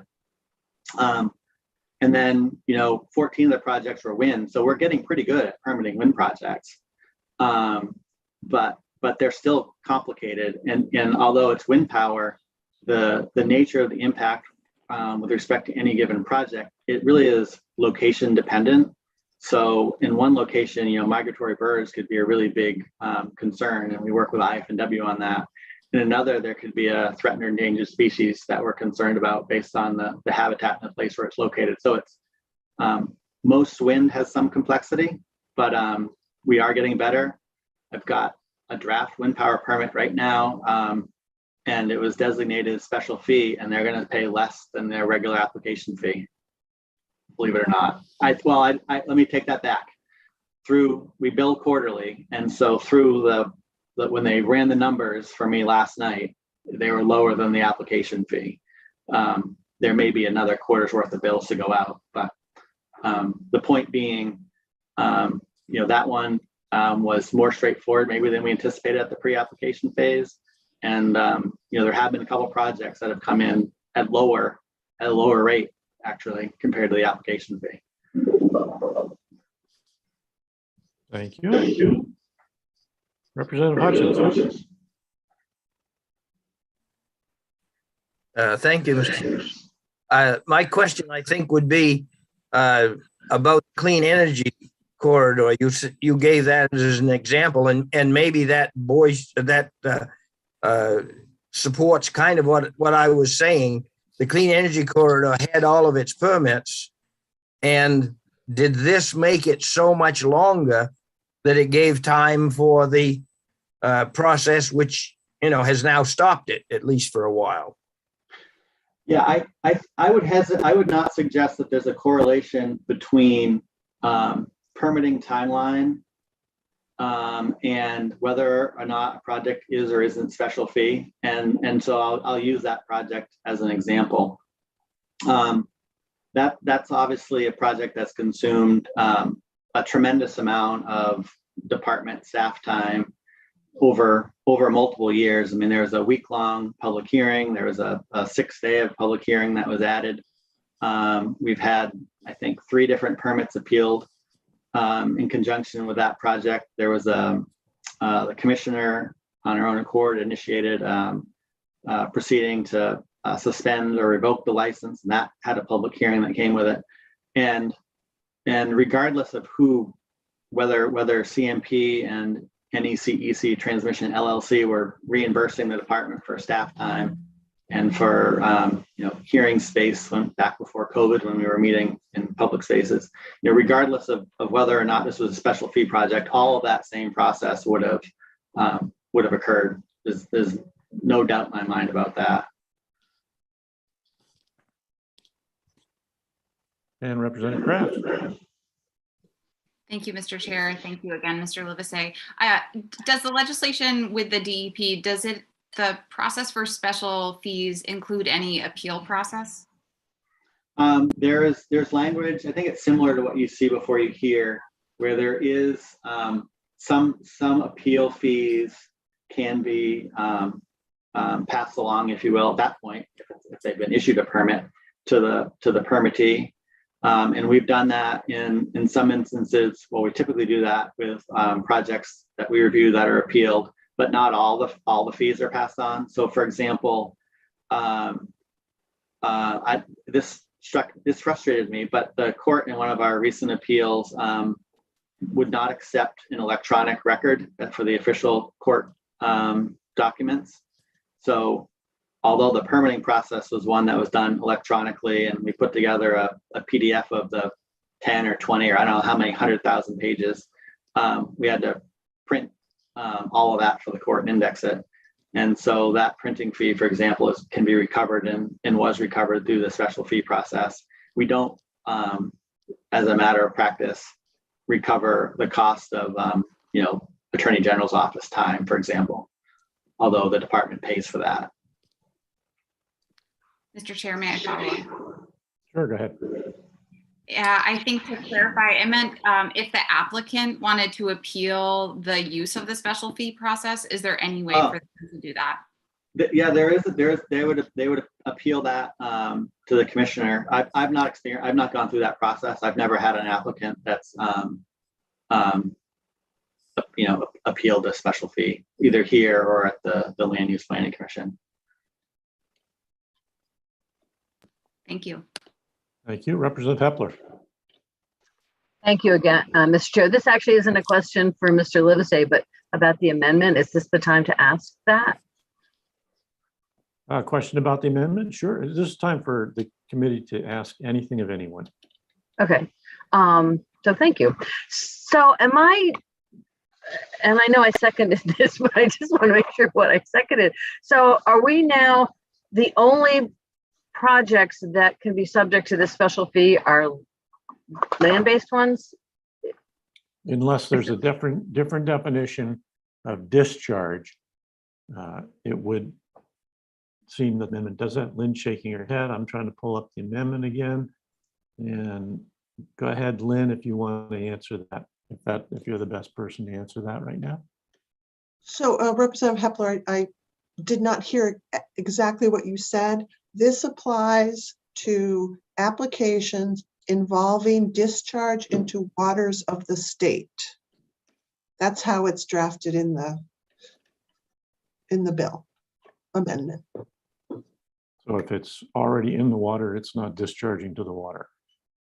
All right, Representative Hepler, follow up. Yeah, I guess that's my question. So anything, so this would not apply to kelp farms in the water or oyster farms that are in Robin Hood Cove, for instance, or anything in the Damariscotta River. Is that, am I? Mr. Chair, I would suggest perhaps the department can best answer that question. Good. Director? Thank you, Senator Miramont. Yeah, just to clarify, I just don't want there to be any confusion about land-based aquaculture licenses. So land-based aquaculture requires a license from us. This proposal is for aquaculture leases. The department's original proposal was that potentially any aquaculture lease application could be subject to special fees. Representative McCrate's amendment would limit that to lease applications with a discharge. So that would not include shellfish or seaweed applications. Neither of those types of leases have a discharge associated with them. Okay. Anybody have any questions for Mr. Livesay, or can we let him go? Unless you're wanting to hang around, Mr. Livesay. Well, thank you for having me this morning and good luck. Thank you. Representative Thorne, hold on. Representative Thorne may have one for you. Hold on, just hang in there for a second if you can. Mr. Livesay. Yes. No, if you're still there. Not related to the work, but I didn't know if you were any relation to the game warden. I'm not a relation to a game warden. I am a relation to a game warden, I think, but this is like would be a great grandfather, so we would not be talking about the same person, had a different last name. Okay, thank you. You bet. Okay, thanks. Representative Hutchins. Thank you, Mr. Chairman. The overboard, the discharge, I should say, not overboard, but the discharge from aquaculture sites, sometimes correct me if I'm wrong, but just circulating water from outside a net pen and then pumping the water that the fish are living in after it's filtered through so that the waste is taken care of. Excuse me. That's considered a discharge, I believe. And that's an enormous discharge because it's a 24-hour-a-day circulation. So is that discharge something that would raise this extra fee? Director? Thank you, Representative Hutchins. So finfish lease applications are discharge lease applications. Ah. Great. Look how we clear things up here. So we're not just talking about onshore, and in fact, we're not talking about onshore at all because they're not subject to this. So we're back to just the hydrology of the water moving through these pens is called discharge because it eliminates waste? No. What am I not clear on here? Sorry, Senator Marymount, I'm trying to explain that finfish leases by their nature, because of the food provided and the waste from the fish, are inherently discharge lease applications. And that is unlike a shellfish or a seaweed lease. That does not, there's no food provided by the leaseholder into the lease. Good. So Okay. those are the attributes that make a finfish lease a discharge lease application. Great. So we're talking about something that we know and what applies, but also what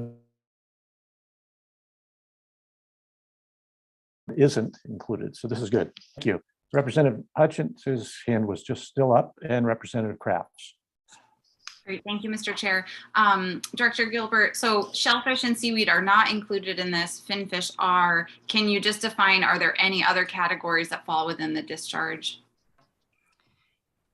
Not to my knowledge. Again, the attribute that makes the finfish lease applications discharge leases is the provision of the food into the lease site.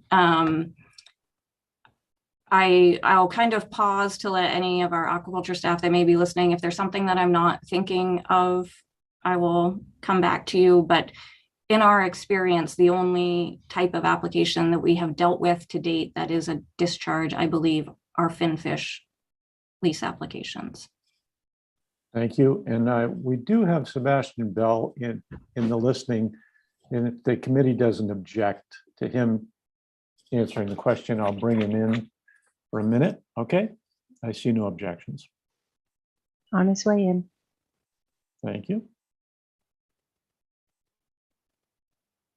When you're ready, Mr. Bell. I know you heard the question. You're probably in the wormhole.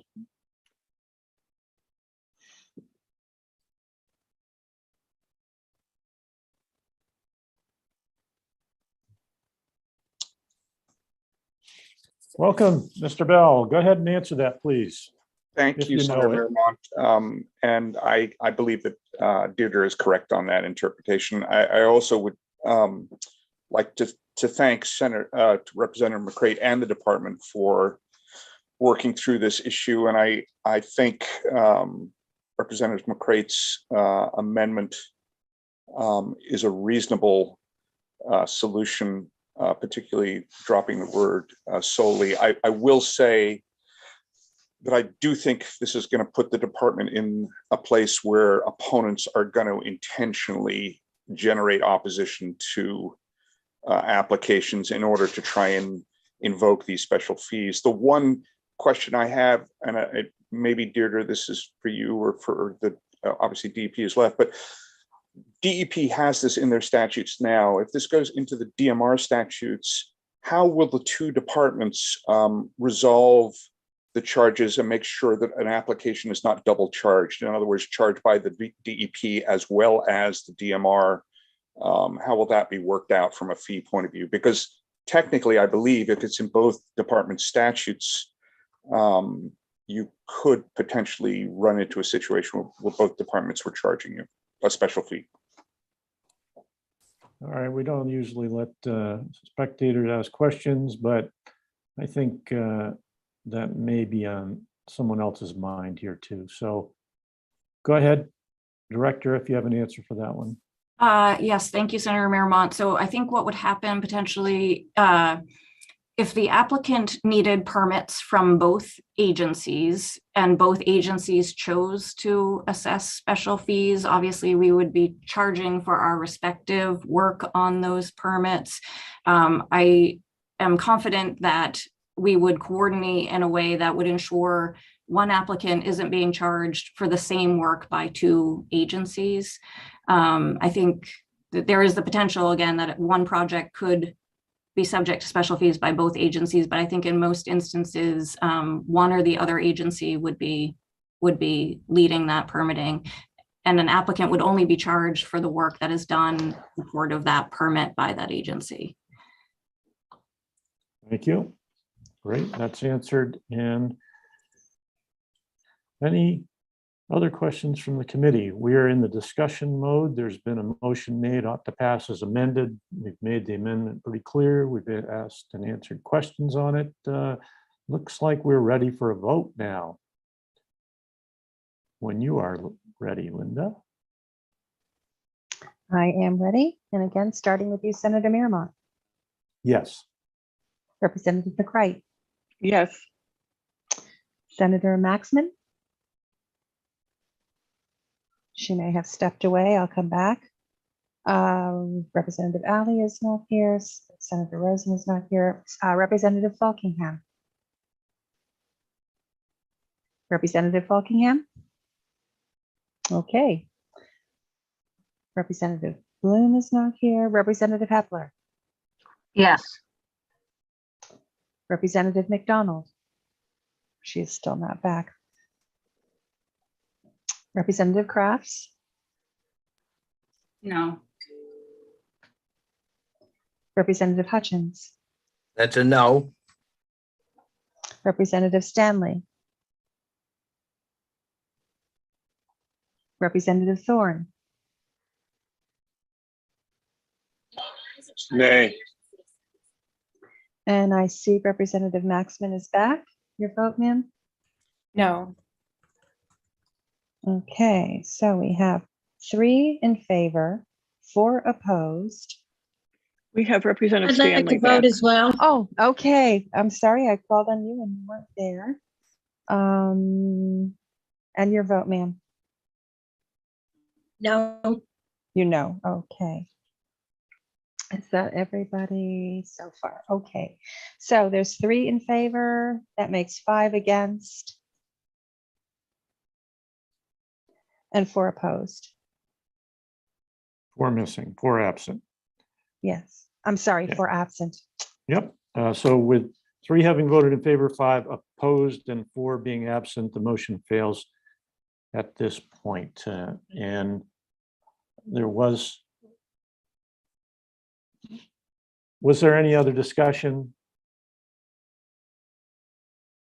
while we still are open in this bill with that motion failing? Any other motions, anything? Representative McCray?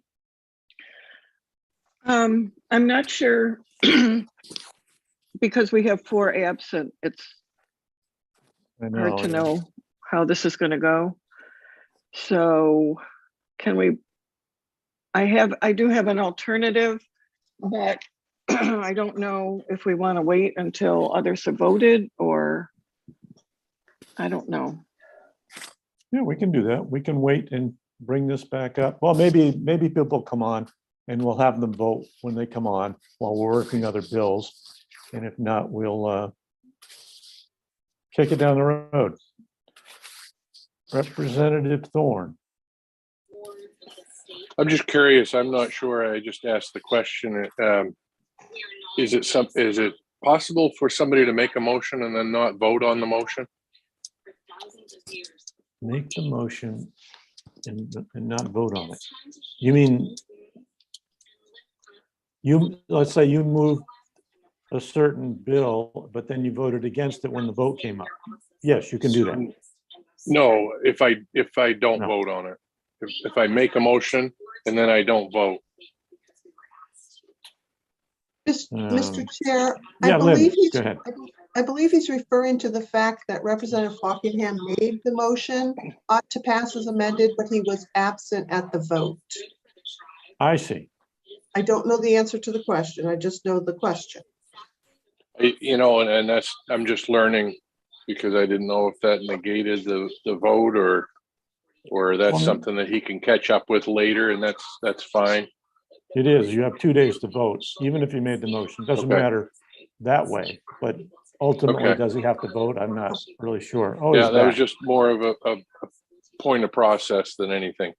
Okay, Thank you. good. Thank you for doing that. Representative Falkingham, we're still discussing 1844. We have, we can let you record your vote now on that Yeah. with the amendment. Did you hear the amendment? Yay. Yeah. Okay. Yeah, I've been listening to you guys. I just had my camera off because I had a couple other things going on. Sure. Okay, we're at 4, 5. I know we won't get Representative Alley anytime soon. I'm not sure about the others, what they were doing as far as coming back, but we're going to give them a chance to anyway. So right now the vote stands 4 in favor, 5 opposed, 3 absent. And Isn't we're it going to, 4 and 4? It's 4, yes. what's that? 4 and It's 4. 4 absent. Yeah, I 4 in believe the favor. vote is 4 and 5. Isn't that correct, Linda? Yes, it's 4 in Okay. favor, 5 opposed, and then 4 absent. I think I might have been counting Representative Falkingham, even though he wasn't speaking. Thank you. Miss- 4, 5, and Mr. 4. Yes, Lynn. I just want to ask those who voted against the motion, ought to pass as amended, is your vote an ought not to pass? Anyone or all of you? If you're, I'll defer to Representative Hutchins on that. Yes, it's not to pass. I would agree with Representative Hudson. Thank you very much for speaking with us today. All right. Okay. We're going to move on to our I think that next bill. And that will be LD 1898. And we're opening the work session on the LD 1898, an act to address the economic impact of federal closures on Maine's fixed gear fishing industry by Representative Stover. And Lynn, you can do the analysis. If Representative Stover's out there, you can invite her in case there's questions during the work session of her, or I will if you're busy, Linda. thank you, Mr. Chair. I will wait for Linda to say if Representative Stover is available. She is not. We did She the is work not. session. We did the work session on this bill on the 8th, and so it was tabled until today. I believe that Representative Stover does have something to discuss with you. So I'm wondering if you want to leave this on the table and work another bill while we try and get Representative Stover? Yep, that sounds good. Well, I don't care what order. Nobody has a preference. We'll go on to LD 1908. Does that sound good? No, Representative Hepler, do you have a preference? Yep, no, that was next on my list, so thanks. Okay. 1908, LD 1908, that opens the work session on LD 1908, an act to limit eligibility for commercial menhaden fishing licenses by Representative McDonald, who had to leave us for something. And I think there was a no. Let me just see what she left us for. She was presenting a bill. She'll return later. You know how you just sit there waiting and waiting for that.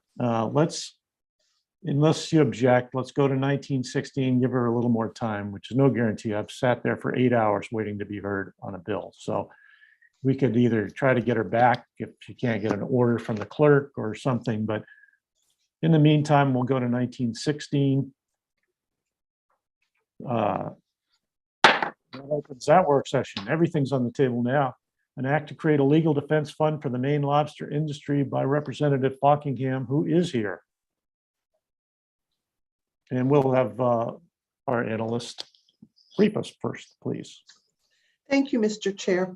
So what I wanted to do first was walk through the amendment that was presented for public hearing, and also include, I would like to also identify the amendment that the sponsor shared with you all, so that what I'm going to give to you is the complete amendment from the sponsor, Representative Falkingham.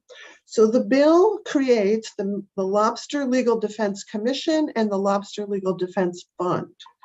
The fund comes from 20 cents from trap tags, and I believe I may have had a typo somewhere in this document. 20 cents from trap tags, and 20% of the lobster license surcharge will go into this fund. And I believe during the public hearing testimony was given that that's approximately $800,000. So that was what would fund the legal defense fund. The sponsor has also asked that the Class 1 lobster and crab license charge be amended to $300, except for individuals 70 years and older who will get a charge of $165. So that is an increase. The current Class 1 lobster and crab fishing license fee is $165.25. So the sponsor has, and this is all included in the bill analysis, the last few pages. I specifically show all of the amended changes. So that is where the funds come from for the legal defense fund. Membership in the commission would be 6 members who are licensed in the lobster industry and 3 members who are lobster dealers, appointed by the governor, the president, and the speaker. The sponsor is requesting that the commissioner of DMR or the commissioner's designee also be added as a member. So there will be a total of 11. Let me do the math here. Let me check my amendment. There will be a total of 10 members. The department will be the chair of the commission. The commission members will serve 2-year terms, with the initial appointment occurring in February 1st of 2023. So this commission will begin its work in February of 2023 with 10 members. The duties of the commission are changed from what was in the original proposal. In some respects, the commission will still be responsible to review current and proposed rules and regulations, both federal and state. They will still be required to develop criteria for the distribution of funds. They'll still accept and review applications for funds. And it's still a majority vote needed to approve the distribution of funds. Additional duties added in the most recent amendment is a requirement that they hold an annual meeting and a requirement that they meet at least quarterly. The allowable use of the funds is where there's the most significant change from the original sponsor's amendment to this one. Under the sponsor's amendment, the funds will be used, divided. I have 20%, it's 33%.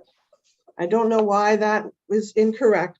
It says 20% on my bill analysis, but 1/3 would go to the Maine Lobstering Association, 1/3 would go to the Maine Lobstering Union to reimburse them for legal expenses incurred.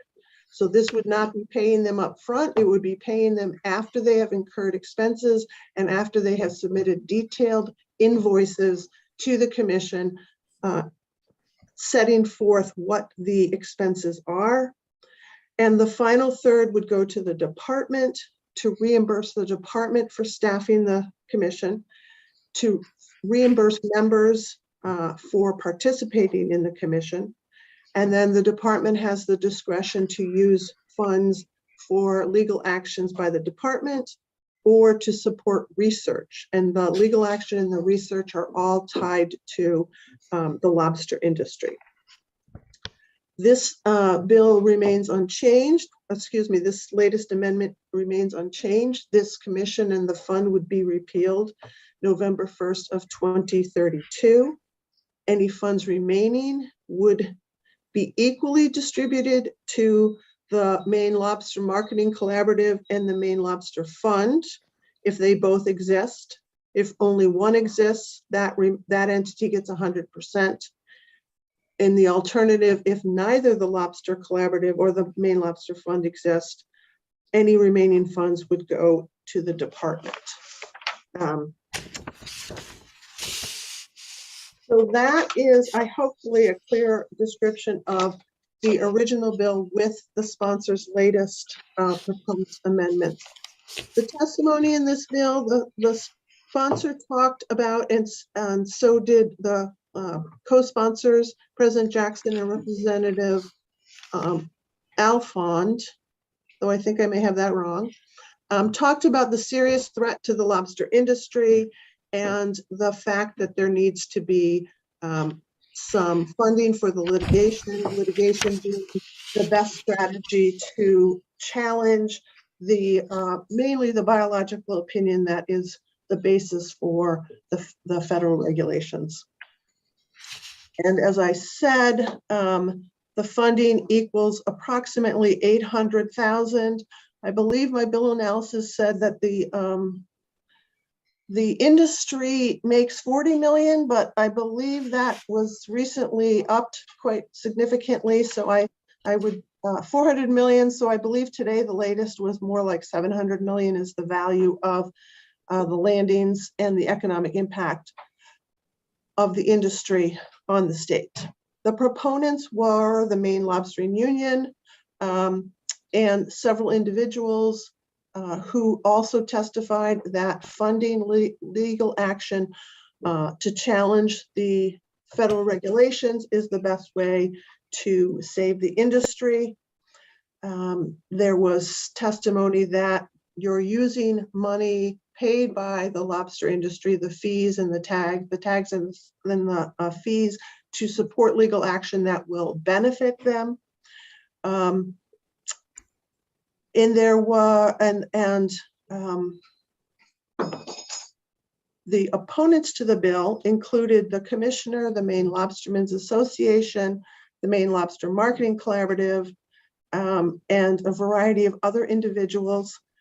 Their opposition, the department's opposition, stemmed from a few places. One was taking the funds that they would normally go to the department to reimburse these entities for legal fees would put at risk approximately 19 positions within the department and would perhaps lead to layoffs.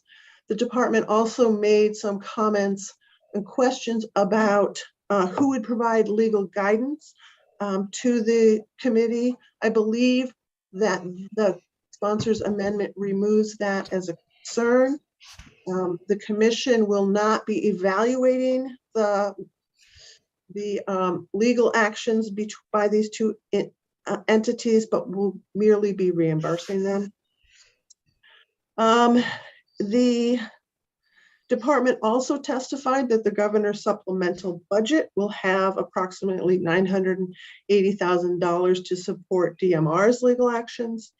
There was some discussion that the committee, or a suggestion that the committee look at this funding for defense of the industry in relationship to the governor's budget and also the other bill, the $30 million bill that Representative Stover has presented.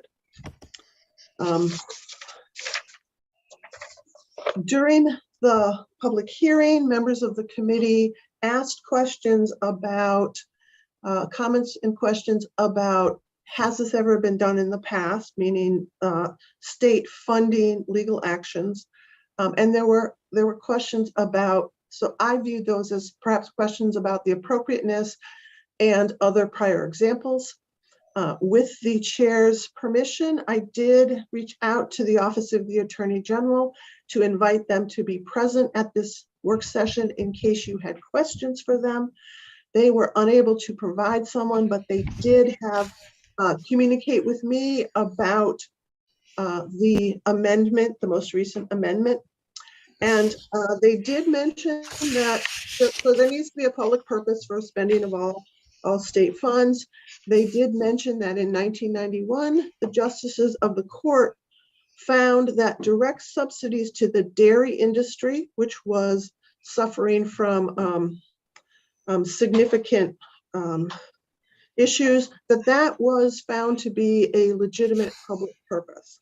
So they did share that, and it was constitutional, they said, because the survival of the dairy industry is essential to the preservation of rural communities and open spaces and maintenance of current employment levels in the dairy industry and general promotion of the state's overall economy. So I wanted to share that specifically because I think that the comments from the public and the industry with respect to the market, the lobster industry, they're making statements that the lobster industry is going to suffer similar disastrous impacts.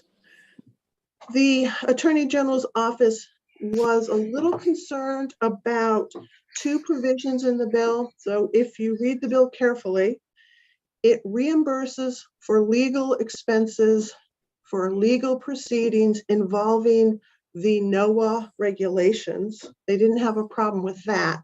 But there's also language in the bill that says, or any other legal proceeding, I think it's involving the lobster industry.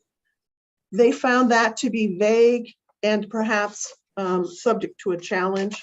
So they were not concerned about reimbursement for challenging the NOAA regs. It was that vaguer phrase that followed.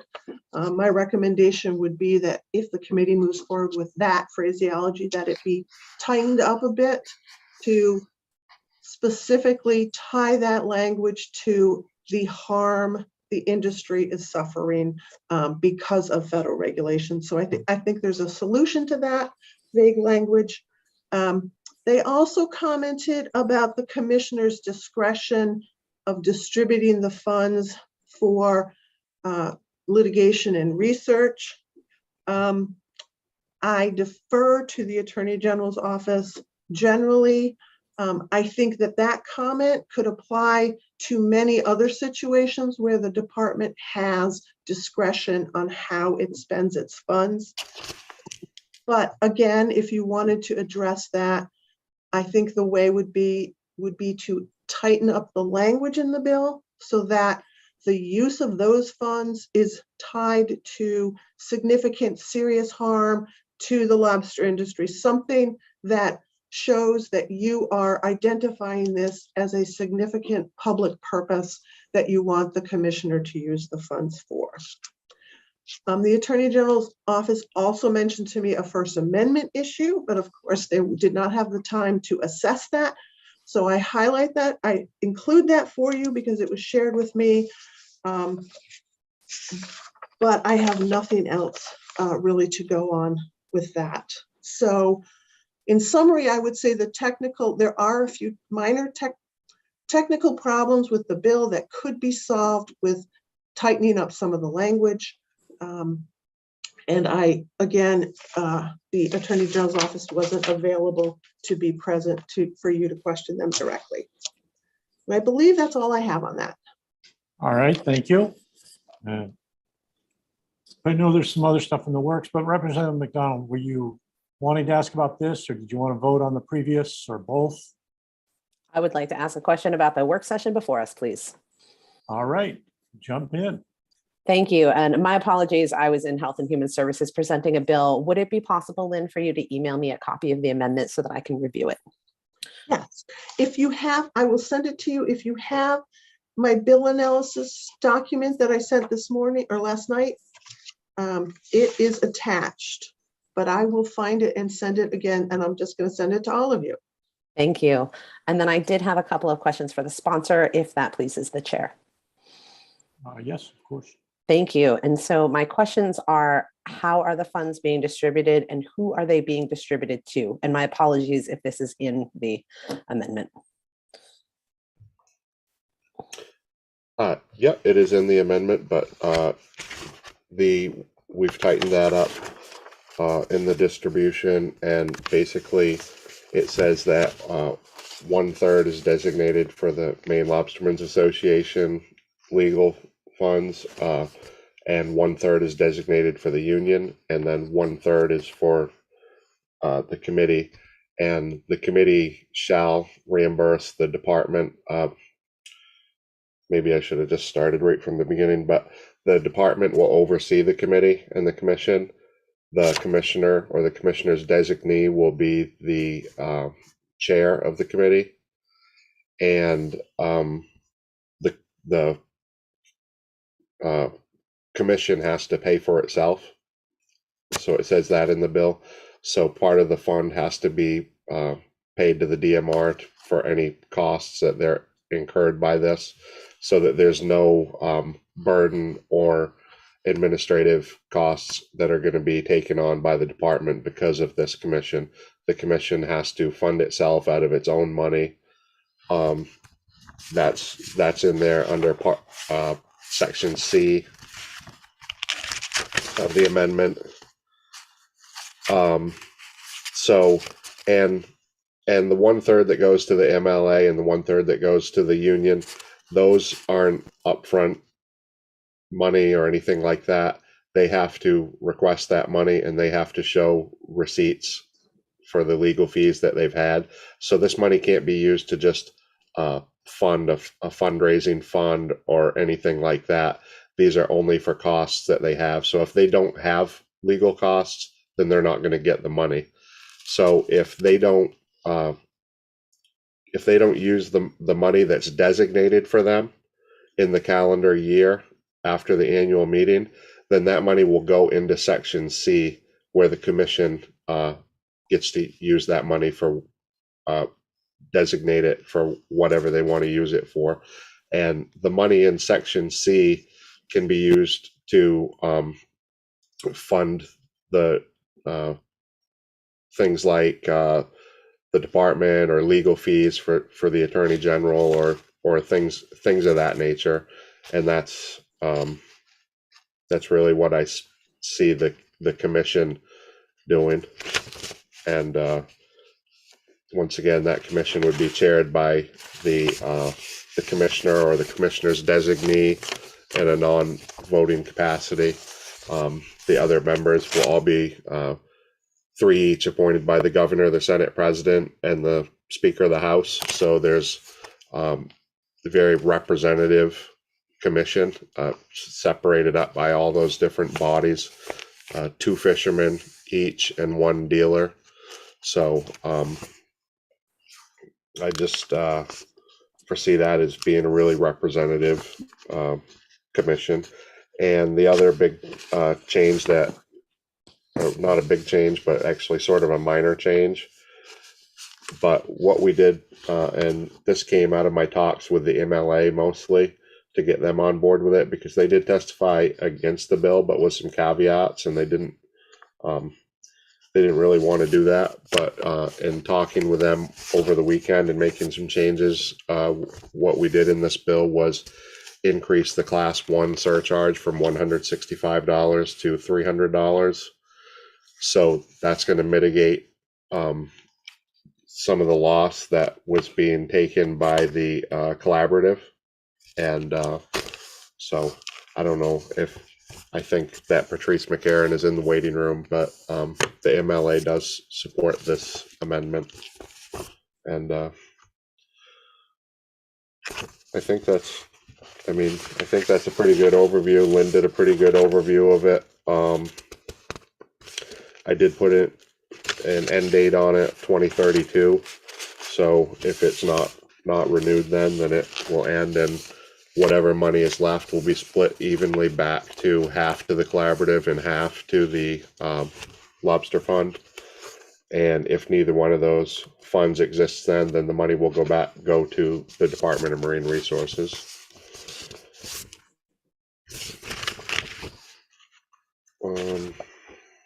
Thank you for that explanation. A follow-up, if I may, Chair. Sure, go ahead. So is this purely funded by increasing the surcharge on class 1 licenses? What is the funding structure? So the funding structure is 20% of the surcharge money and 20 cents from trap tags. And then the fee for licenses? That's the surcharge. Oh, thank you. Okay. Yep. All right. Thank you for that explanation. And again, my apologies for not being here to hear Lynn's excellent overview. Yep, no problem. Yeah, some other things we did too that were I think concerns that the department brought up was a little bit more details on the commission. we added terms to the commission, 2-year terms. Appointments will be made by February 1st of odd numbered years. Annual meetings will be held on or around March 1st. And they must hold at least quarterly meetings, and they're welcome to hold meetings more often than that if they want, but they must hold meetings at least quarterly to accept fund requests and review fund requests.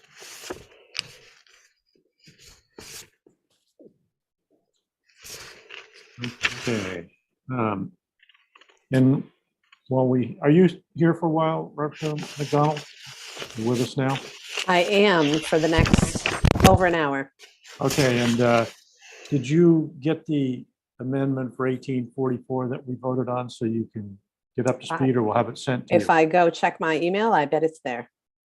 Okay, I bet it is. And if you take a look at that, we'll try to get a vote because we're trying to see if we can work this bill 1844 today still or not. All right, I'll go look right now. Thank you. And Representative McCray.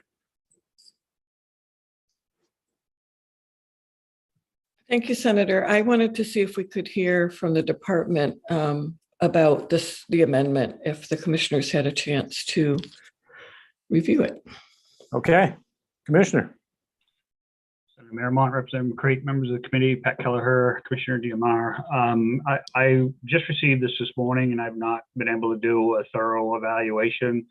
I will raise some concerns around a license increase of that nature where it was not part of the original bill. Certainly going to come as a surprise to Class 1 license holders. There's over 1,300 of them. It still takes money from the trap tag, the lobster management funds where the trap tag fees go. So there'll still be an impact to the department. So that is a problem as well. And I would also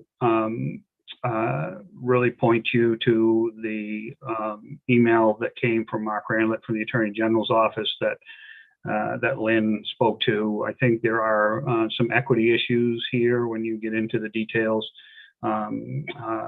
that need some more thought around those concerns. I mean, it's not a full, thorough legal review by any stretch, as they reference in the email, but I have not had, again, I'm not, like the amendment, I've not had a time to really spend a lot of detail with it to try to understand how it would impact. But the First Amendment piece is certainly one where you're raising a lot of the fees come from Class 1 license holders. Most of those are fishermen who are fishing in state waters, not with federal permits, so they have less of an impact, yet they're paying for more of the legal fees from the component of, or from the standpoint of the impact to the federal side of the fleet. So I'm not sure if that inequity wouldn't potentially raise that First Amendment issue that the AG's email points out.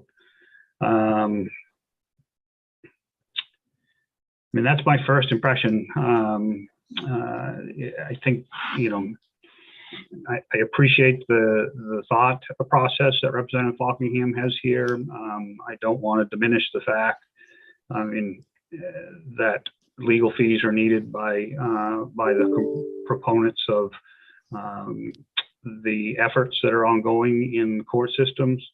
I still am concerned about the use of, or the creation of this type of public policy to help fund private lawsuit components. So I think the fact that the state of Maine is heavily involved in the legal cases, the fact that we're continuing to ask for money in the supplemental, I think is something that the committee should remain apprised of.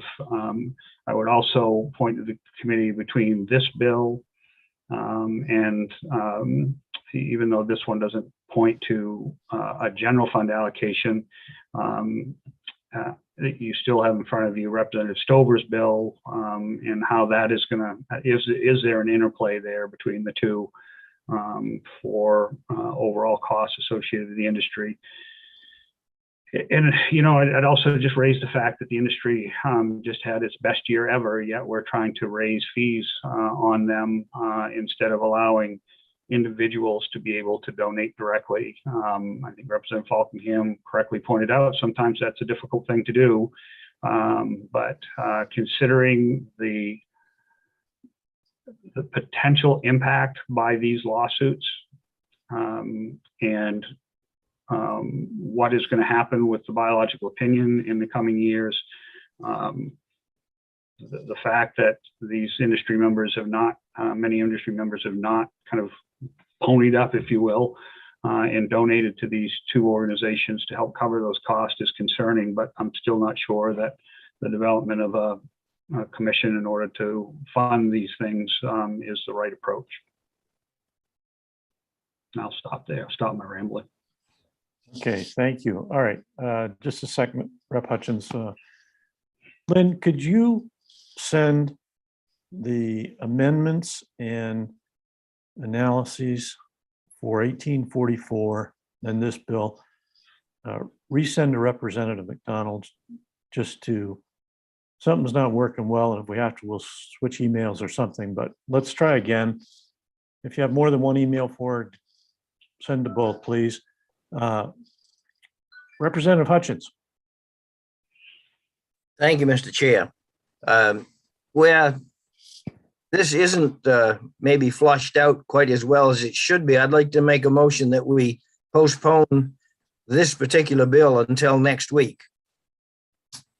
They work to make a tabling motion, but you don't discuss it. So just, if you'd like to,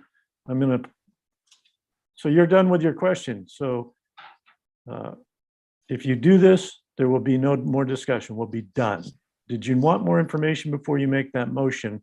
So well, I think we need more information. There may be some here from your fellow committee members, but at any time you could make a tabling motion. All right. Well, why don't I wait and make the tabling motion later then? Okay, that'd be good. Then we'd have more to think about. Representative Falkingham. Thank you, Mr. Chair. I just wanted to address some of the commissioners' initial concerns, I guess, with that about the inequity of the licenses and the First Amendment issue. I just wanted to address that first. I don't feel that there's any First Amendment issues there or inequity problems. For one thing, even though the Class 1 surcharge, I'm proposing an increase here, the Class 1 surcharge would still be the lowest of the three classes. That would be at $300. Class 2 would be at $330, and Class 3 would be at $480. The commissioner brought up the fact that that the Class 1 licenses are inshore guys who are less effective or affected by it, which is true, but also the fact that these regulations that we're up against can go all the way to the shore means that every single license holder is affected by these regulations. Even though some of us may be more affected right now when it comes to how we need to change our rope and how we need to do our gear modifications, every fisherman is affected because there's a chance that at some point the government can take this all the way to the shore, and that's always been the big threat that we've been faced with when we don't comply with these regulations, that this can go all the way to the shore and the state of Maine could not be granted to fish anywhere. So definitely all licenses have a concern in that. So I don't see any, there's definitely no First Amendment issue there. And especially there are many laws that are passed and funded that certain groups of people don't agree with, but their tax dollars are still spent on those things regardless. So that was the first thing I wanted to raise. Also, the fact about these funds and that there is this $980,000 that the governor has put in her supplemental budget, which is good, but I need to remind the committee that that is a one-time line in a supplemental budget. And what this industry needs is a reliable source of revenue annually. And that's what this bill provides, is an annual source of reliable revenue to fight these legal fees, because it's not just one-time thing. $980,000 is good, and that's going to be spent by the Attorney General and what they're doing in those cases. But and the industry did have a great year, and fishermen should pony up. But fact of the matter is that those funds have been coming in sort of slowly, and I don't know how much longer they're going to last. And even if we get another year out of that, another good year of fundraising, we don't know what the next year after that looks like, or the next year after that. And we're looking at a decade of fighting these regulations. And if we don't have a good, reliable source of revenue to, and this isn't going to be the whole, this isn't going to fund all these legal fights. This is only going to partially, fight these, only partially reimburse these.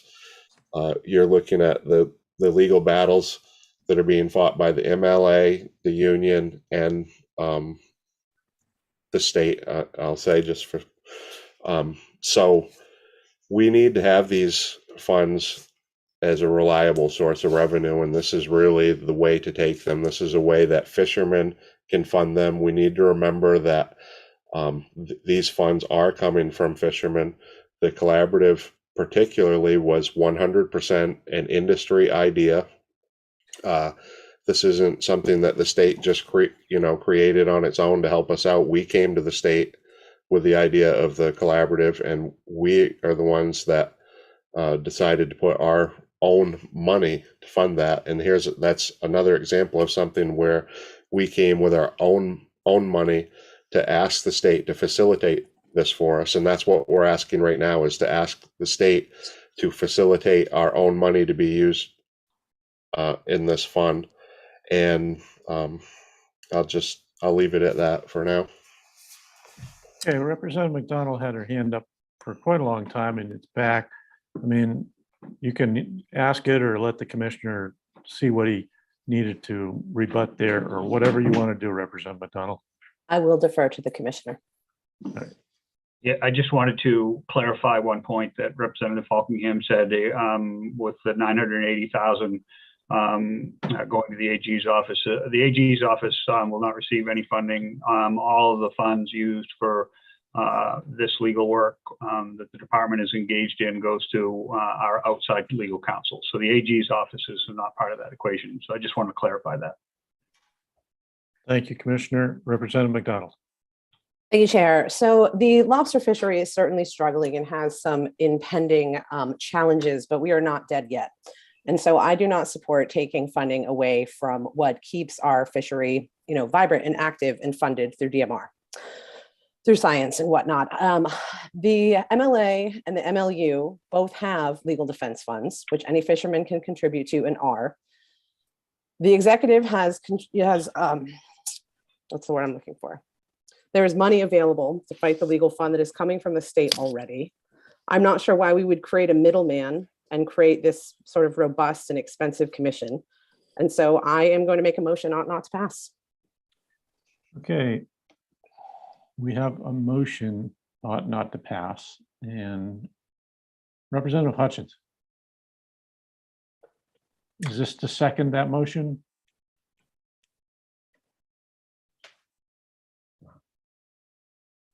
You're muted. I think you said no. I did say no. Okay. Waiting for a second. I would second. Representative McCray has seconded that. Okay, we are ready for a vote if nothing else happens between now and the time Linda Representative Hutchins.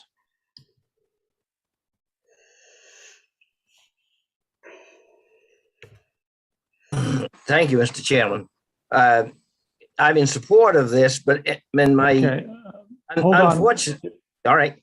That wasn't it. Okay, we have a I'm not in motion. support of the motion that we've got on the floor. I don't mean that. I'm supporting Representative Fockingham's bill. And I think it comes almost as a thing that it's too bad to have to, we've got one government agency, us right now, talking about collecting tax funds to help in a legal defense fund against another agency of our government, the federal government, who is in the process of making regulations that are making it very difficult for lobstermen to fish and exist. Now, I'm certain that if the nearly $1 million that the state is putting into this defense fund gets us clear and doesn't, and we no longer need any other funds, then this particular defense fund won't have to be used. I don't think that's going to be the process. And I think we're going to be at this for a long time. So I think the fact that it's coming from some of the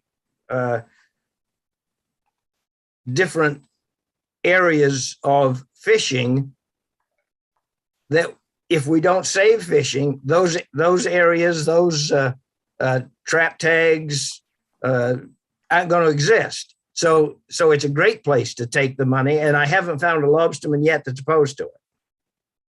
Thank you. Thank you. Representative McCray. Thank you, Mr. Chair. I just wanted to say I really appreciate the sponsors' work on this. And I know it was a continual effort to do this. I just have a lot of questions still about this and hope for, obviously we want the fishery to survive, but I just have questions about this method. Representative Fockingham. I would just ask that the committee members vote against this motion so that we can pass this bill as amended. And we have the agreement of all the lobster industries in this, and nearly every fisherman agrees with this idea. Nearly every fisherman thinks that this is a great idea. It's their own money that's being spent here. We need to remember, and this is our own money we're talking about here. West fishermen, this is money that we pay this money shouldn't be looked as a revenue source by the state to begin with. But with that being said, even as this bill is written as amended, a third of that money is there to fund scientific research by the department. So I don't feel like the department is getting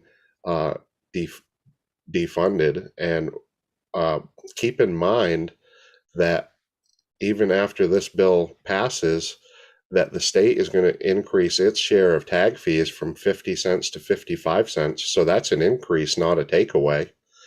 And up until now, the state has been getting $1.5 million of our money, tag money. And after this last 50% increase to 75 cents, now they're getting $2 million of our money. And for, to say that that's a takeaway or defunding the department is just flat out wrong. That's not what's happening here. The department is increasing its revenue from our tag money, and tag money is first and foremost a management tool to manage that we're all adhering to the trap limit. So it was never meant to be a source of revenue, but it is now.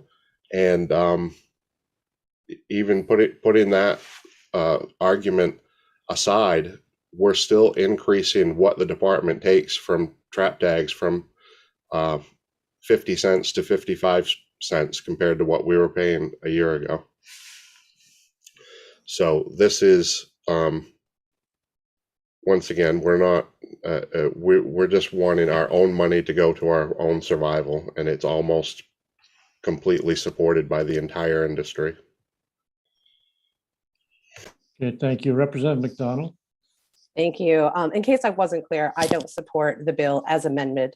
I don't support putting this surcharge on the backs of Class 1 license holders who often have the least amount of effort in the fishery, and that has not been vetted to the industry. Our money can still support legal defense funds because any one of us, whether we fish or not, can contribute to the funds that are set up by the MLA and the MLU. Thank you. Thank you. Representative Hutchins. Thank you, Mr. Chairman. Now maybe is the appropriate time for me to bring up my tabling motion until next week for these motions. Okay, Representative Hutchins has made a motion to table. Does he have a second?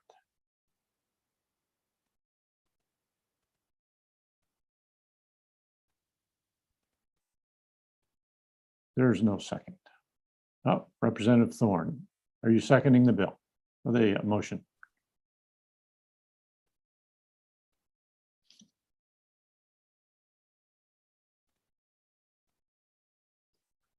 Representative Thorne.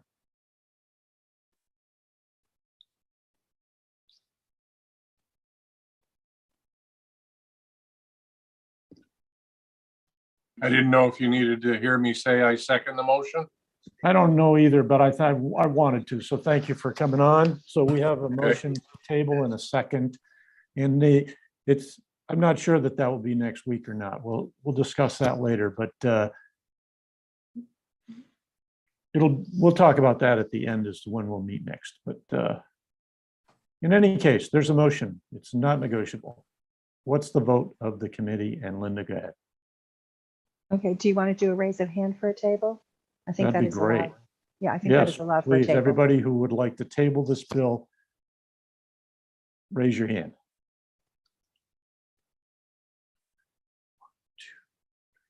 5, 7, 6, 7, 8. 8. Okay, that's a majority. Okay, the LD 1916 is tabled till the next time we meet. Okay, so that's good.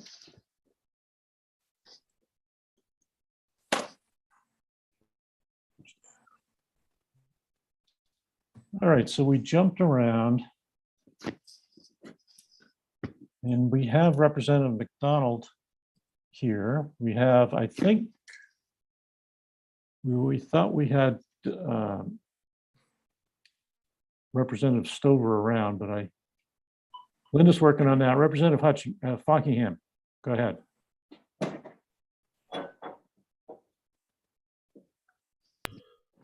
Sorry, I'm really bad at putting my hand down. No problem.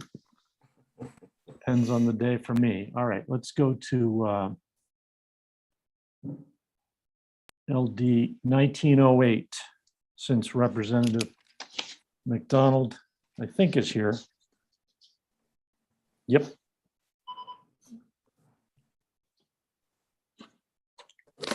And that is, we're opening, it's already open. 1908, LD 1908, it's an act limit eligibility for commercial menhaden fishing licenses. Lynn, go ahead. Thank you, Mr. Chair.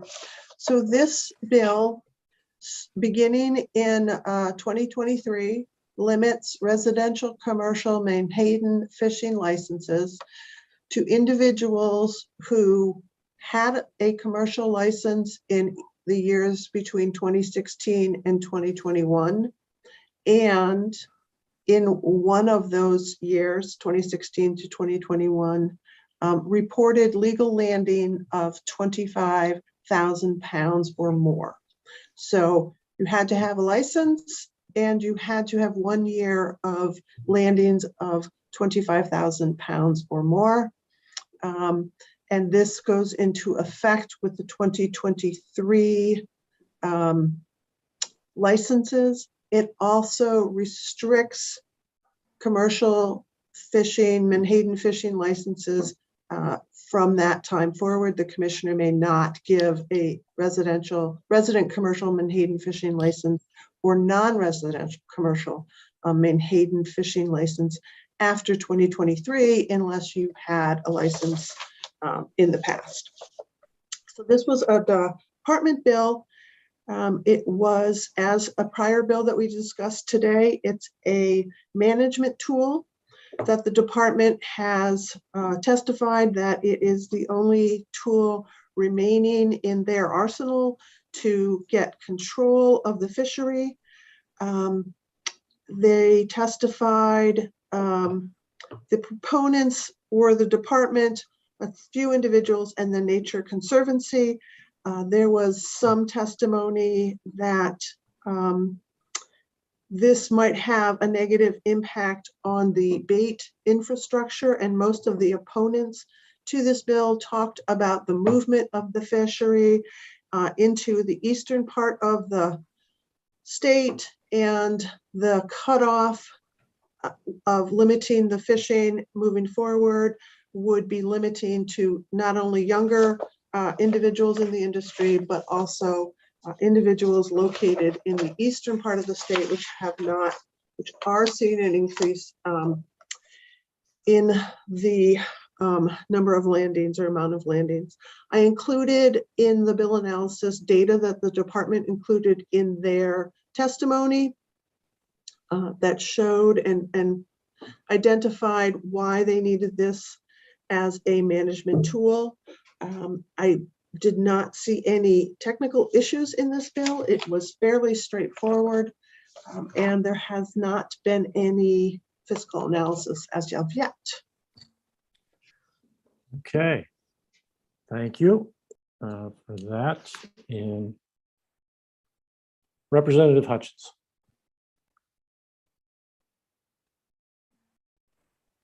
Thank you, Mr. Chairman. Somehow I have to hit that mute button twice. I don't know just what that's all about. Yeah. One of the things that I've talked with several of the fishermen about is that this particular bill doesn't seem to make a pathway for new people to come in, especially speaking about as the fish maybe move down east. This bill almost looks at the part that we're never going to have years where we have more pogies. And if we are having water warming, maybe some of the fish that are south of us are going to be coming up, and we're going to need more people to fill the fishery. And on the other part of it, people that have bought pogie licenses for the last few years didn't buy them knowing that they were going to have a 25,000 pound limit, or they couldn't keep their license. And because of that, seems to me if this passed, you'd have to pay those people back for those license fees because they didn't know they were buying a license that had that limit on it. So it seems to me that's going to be a problem going forward also. Thank you. Thank you. And we'll let the bill sponsor talk about this and any changes that have been made or not. Representative McDonald, you had your hand up. Thank you, Chair. So it's my understanding that in order to increase our quota of menhaden, which is the ultimate goal in the state of Maine, that we have been tasked by ASMFC to make some changes to the way that we manage this fishery. I have not come up with any amendments, but it is my understanding that DMR is here today to propose some potential solutions for us to consider. So if it pleases the committee, I would like to ask the commissioner to share those with us. Great, thank you, Commissioner.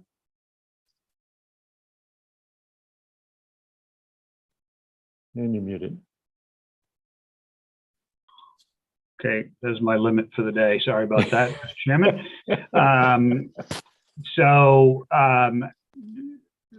Director Gilbert does have some scenarios that we'd be happy to present and discuss with the committee. Representative McDonald brought up a very good point. One of the issues is, and it's not, we have not been tasked by ASMFC. That's the only thing I want to clarify. But what we have run into with discussions with other states is the overarching concern is that this fishery is wide open. and that more and more participation continues to happen. And they are continually raising concerns about our small scale fishery in particular. Issues were raised by other states as well as members of the plan development team who are writing this about how we can accurately control effort and monitor the amount of participation that we have. So when they raise those type of concerns, those concerns then are on their mind when they talk about the overall quota that the state of Maine might receive. And just as a reminder, right now we are at only 2.4 million pounds of quota annually, yet we harvest 20 to 20 million. And we do that by working with other states to get quota transferred in. And we also do have a small scale fishery, and that is a fishery that I was actually able to get put in place through the commission process. And those small scale fisheries in other states, I can tell you, don't catch near the amount of menhaden that we do here in the state of Maine. And so they feel that our small scale fishery has now gone beyond what the true intent of what it was established to be. So we've got challenges at ASMFC. I want to point out the challenges that Representative Hutchins just brought up from an Eastern Maine standpoint. Doing nothing makes sure that Eastern Maine does not get fish, because we are wide open. Those fish will come into the state waters. They will be caught very quickly at current levels in Western Maine before you even really get a chance to have a good shot at what happens in mid-coast and, well, beyond mid-coast, but the other side of Penobscot Bay in Eastern Maine.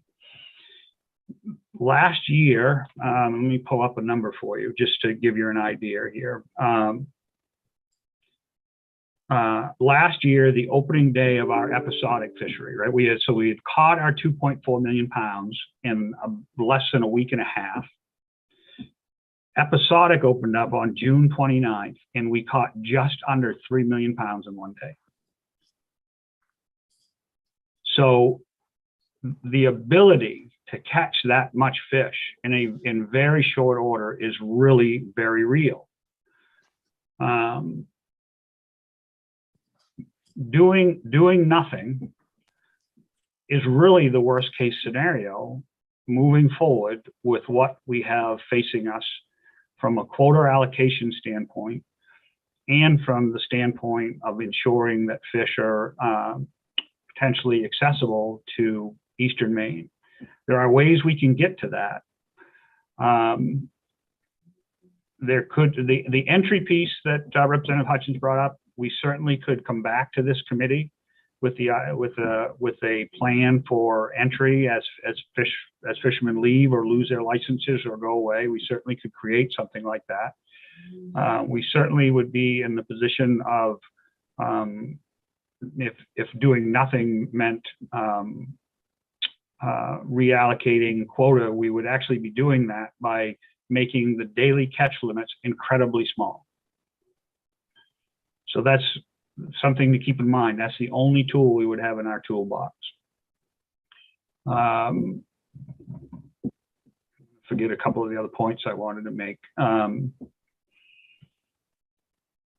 I think that's the biggest one, right? Doing nothing, I think, really does the most harm from an allocation standpoint, from a bait distribution standpoint. We could catch it all very quickly at the beginning of the season.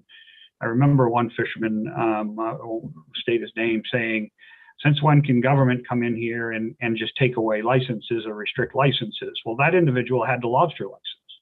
We do it every day with lobster licenses, right? So what this is not a new scheme.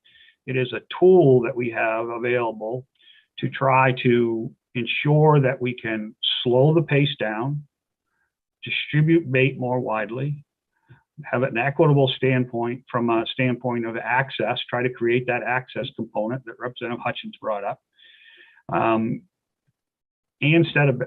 have a better chance of negotiating a better quota outcome at ASMFC. And I'll let Deidre jump in if she thinks I missed something. Okay, thank you. And I'll she's here. There she is. Okay. In 12 minutes at noon, we're going to take a 10 or 15-minute break. I realized I let the time slide by, not honoring staff who get stuck behind the computer. At 12 o'clock, I'll say 15. 12 o'clock, we'll take a 15-minute break since we're going longer than Maureen usually goes. So just so you have that knowledge. And Director Gilbert, please. Thank you, Senator Marmont. I didn't inherently have anything to add to what the commissioner said. What the department had done since the public hearing was just try to look at some of the numbers associated with some of the suggestions that you heard. And Melissa Smith, who's the resource management coordinator for this fishery, she is available as an attendee today in case we get stuck, trying to figure out some of those numbers. I think she can help with that. But just to add a little bit to what the commissioner said as regards the participation in the fishery. Last season, the 2021 season, where he referenced that both the state and episodic quota was caught so quickly, that was with 415 commercial Menhaden license holders, 268 of which were active at some point during the season. So that level of activity is what is causing those very short periods of time where people can fish under the quota right now. Many of the suggestions that you heard at the hearing, would have included anybody who held a license during that time and not having to have any sort of landings criteria associated with the license. And when you go in that direction, you end up with over 1,000 individuals who would qualify to get the license. And that's obviously of concern to the department. If 268 had the effect that it did last season, 4 times as many does not really represent any sort of control or over the landings for the department. So I'm happy to kind of talk to different scenarios if that's helpful to people, but we had tried to find scenarios that in any event, at the most wouldn't be more than 300 or 350 potential license holders, understanding that that would be 100 more than what was active last year. Thank you. Representative Hutchins, you've had your hand up for a while, and then Representative Yes. McDonald. Thank you. We've had some great information here, and I know they're working hard to make this work, but we don't necessarily at DMR level pick winners and losers. We do to some extent, of course, but perhaps the best solution or compromise is to go to a much smaller limit. Instead of 25,000 pounds, maybe 10,000. And I know that's going to make for a lot more numbers, but it doesn't have to break the quota. That's something that would have to be spelled out very clearly to the fishermen, but they wouldn't feel like they were just being brushed aside easily. Thank you. Thank you. Representative McDonald. Does the department have a preferred alternative proposal? I'll let the commissioner jump in. I don't think we prepared a preferred alternative. We prepared a couple different scenarios just so people could understand the numbers. If it's possible to have Melissa Smith be available as a panelist, I'd just like her to be able to chime in with to make sure that I'm representing her numbers correctly, if that's would be allowed. Sure. I'm There she bringing her in comes. now. Good. Another thing that is difficult about this fishery, and I know we referenced this in our testimony, so it's only been fairly recently that we had a Menhaden license. So back in those early years of the fishery, there was a commercial pelagic and anadromous license. That's what people fished under. There's a lot of those licenses that are sold. It eventually evolved to being a Menhaden endorsement on a commercial pelagic and anadromous license. Because that was a free endorsement, people still tended to get that. So in 2020, there were 857 licenses with a Menhaden endorsement. Once we went to a Menhaden license itself, a commercial Menhaden license, and as you know, people also had the option to pick a non-commercial license. That's when we got down to 415 commercial licenses. If we focus on those 2 years, 2020 and 2021, and we drastically lower the landings threshold down to about down to 6,000 pounds as the criteria, I think that gets us to 306 harvesters who would qualify for a commercial license. So that lowers the landings threshold, but shortens the time period for which you could qualify. I do think there is a question about whether we want somebody who fished for Menhaden or just had a license in 2016, and now we're talking about 2023. You know, that was 7 years ago. Is that, or more, I guess, is that kind of history? Should that qualify somebody, or should we look at more recent history? The more recent history also tends to skew the licenses more toward Eastern Maine, because that's when the fish actually started making it in that direction. So that is one scenario that I think the department thinks could be an alternative to what we proposed, is the last 2 years and a 6,000 pound limit.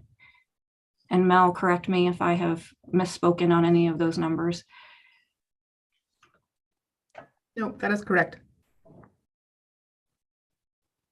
Okay, did you want Ms. Smith to actually say something or answer something, or did you just want her to do what she just did, which is confirm what you were saying? I just wanted her to be available to correct me if I was misstating any of the numbers. Thank you. Thank you. And Representative McDonald. So what would be helpful for me, and if other committees members agree, we can go in this direction, is to see a document that includes varying proposals that we can consider and mull over, and perhaps talk to folks in the industry about before making a decision. If I don't see any head nodding or head shaking or anything indicating that that would be helpful, but if it would, then I would make that request of the department, and also a tabling motion. So you really didn't discuss the tabling motion, so I'll say that you finished your statement and stopped and then made a tabling motion. And so we have a motion to table. I think everybody knows what you'd like them to bring. Do we have a second for the tabling motion? Is that what your hand is up for, Representative Fockingham? No, it isn't. Okay. Anybody second the tabling motion? I'll second it. Representative Hutchins has seconded the tabling motion. And Linda, are you ready? We'll do this by show of hands. All right. Yes. I'm Okay, ready. there she is. All those in favor of tabling? No, lost it again, sorry. I'm seeing 8 again. LD 1908. And raise your hands, hold them up. And it's 9. 9, thank you very much. So 10. more than half the people have voted to table, and so LD 1908 is tabled until our next session. Senator Marymount, may I just for clarity for the department standpoint, so what Representative McDonald is asking for is us to put a range of options together for consideration by the committee, correct? And I do know Representative Fockingham was going to raise an amendment, so we can take a look at that one as well to give thoughts on that one, if that would please Representative Fockingham. Great, thank you for that, Representative McDonald. And just to further clarify that, can you put those together and send them to us to view, a few days ahead of time instead of just presenting at the next work session? Thank you. Yeah. Great, thank you. Okay. So that's close enough. Before we start on another one and stop in 1 minute or 2, we're taking a 15-minute break, which will probably be 18 minutes. We will be back at 12:15. Remember to turn off your camera and microphone. We're not going to shut the meeting off. We're just going to have you do whatever it is you want, or if you want to end, you can do that if you want, but We'll be back at 12:15. Thank you.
Hello, it's 12:15. Welcome back.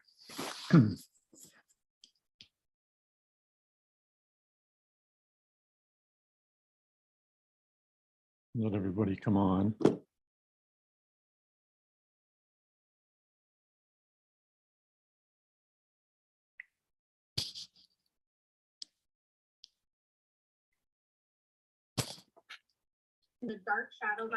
Mr. Chair, I wanted to put things in perspective. We have a public hearing simultaneously going on. We had 100 people signed up to testify. Abigail, thank you very much for your time. Which committee? Judicial? Judicial. Yeah. What's the bill? Are there questions? 1626, the Maine Indian Claim Settlement Implementation Act. I'm not seeing Oh, any, so right. thank I got a you lot of very after on that one. I bet everybody did. And I'm just Learning a lot Yes. out of Good my luck. left ear. after that, it will be set. Great. Adam Lee. All right. So anybody back who has not voted on 1844 yet that wants to? I can't remember who didn't, actually. I know Representative McDonald. I don't believe the others are here. It was Representative Alley, Senator Rosen, and Oh, yeah. Representative Bloom. So the other Okay. one I've seen is Representative McDonald. I Yeah, don't well- see right now. Okay. Well, if you see any of them, we'll take a break if they want to vote. Okay. Some may be digesting still.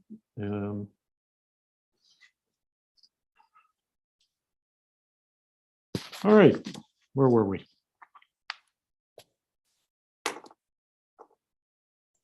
You were going to start the work session on Representative Stover's bill, 1898, or you could do a language review of 1742. Those are the only two items I have on the agenda still. Oh, yeah, well, Representative Stover, we brought her in, not that we have any questions for her yet. Hello, how are you? Nice to see you. So let's work on that bill. And so I'm opening the work session on LD 1898. And go ahead with your analysis, Lynn. Thank you, Mr. Chair. So we did have a work session on this bill last Friday, but I'll just briefly run you through it again. This bill includes a $30 million non-lapsing fund administered by DMR to reimburse for the negative impacts on the lobster industry from the North Atlantic, the NOAA regulations that were recently enacted. The bill is fairly straightforward. It creates this it's called the Atlantic Large Whale Take Reduction Planned Impact Fund. And as I said, it's administered by the department with a report back to the committee. At the last work session, there was a motion to table because there needed to be more discussion. The department's comments revolved around wanting a bit more guidance on how to distribute the funds, and the committee asked the department if they would go and work on perhaps some ideas for the committee's consideration on ways to specify more clearly in the bill how they wanted the funds distributed. And I believe Representative Stover can speak to that, or she will defer to the department with that information for the committee. Thank you, Lynn. And I believe that Director Gilbert is here this morning. And can speak more specifically to that. We worked together to address some of the questions or concerns that the committee had. And I would defer to her. Thank you. All right, Ms. Gilbert, Director Gilbert. Thank you, Senator Miramont. So just as a reminder, what the department was looking for was some feedback from the committee that the criteria that we would use to determine who would be eligible for payment is in fact, what the committee would desire. So we talked briefly about that last week. I think one of the things that we did hear from you is that you did not want latent license holders to be eligible for a payment. So in order to accomplish that, we needed to make some decisions about how would we determine whether or not somebody is latent. And I know in most people's minds, I think it's pretty clear, somebody has a lobster license, they haven't used it in the past 10 years. But we wanted to make sure that we weren't unintentionally excluding people who temporarily left the fishery for some personal reason, but would be coming back, or, basically a short-term leave from the fishery. So I just want to quickly walk you through the basic criteria that we would use, and please let me know if any of these are not what folks had in mind. We would limit eligibility to Maine residents only. We would limit eligibility to class 1, 2, and 3 license holders. So just to be clear, that would not include student license holders in the scenario. In terms of trying to make that determination about whether or not somebody is active, what we would propose is that the person had to have had landings in 2 of the past 3 years. So you'd be looking at that recent license history, the last 3 years, and you'd be trying to figure out if somebody fished in at least 2 of those years. Then this is the hard part. You have to decide, what is the threshold for a level of landings? And you can do that in 2 ways. You can either use pounds or you can use value. So how much lobster did somebody sell? So if you were going to use pounds, we were proposing 1,000 pounds as the threshold. So you would have had to have landed at least 1,000 pounds of lobsters in any of 2 of the past 3 years. If you were to do that, that limits the population who would be eligible to about 3,200 people. If the funds available are 30 million, that would roughly provide a payment of $10,000 per eligible license holder. Another criteria that you could combine with the poundage is a tag purchase. So there's some logic to that in the sense that the cost of complying with the federal regulations is largely around the gear modifications that would be required for license holders. So you could require that somebody have a certain level of landings and also have purchased at least 400 tags in any 2 of the past 3 years. When you combine those 2 criteria, it brings that number a little bit lower. It brings you to about 3,000 harvesters who would be eligible. And then the other suggestion that we heard, this is directly in response to something that Representative Fockingham raised. He had proposed that we look not at poundage, but look at value or revenues that somebody is making from lobstering. What's the value of the sale of their catch? And he had proposed having 2 different tiers. So you'd have to have at least $10,000 worth of landed value. And if you had at least 10,000 and less than 25,000, you'd be eligible for a certain amount of payment. And then if you had more than 25,000, you'd be eligible for a higher payment. Those 2 populations together is still about 3,000 people. There's really only 300 that make between 10 and 25, and there's 2,700 license holders above $25,000 in value.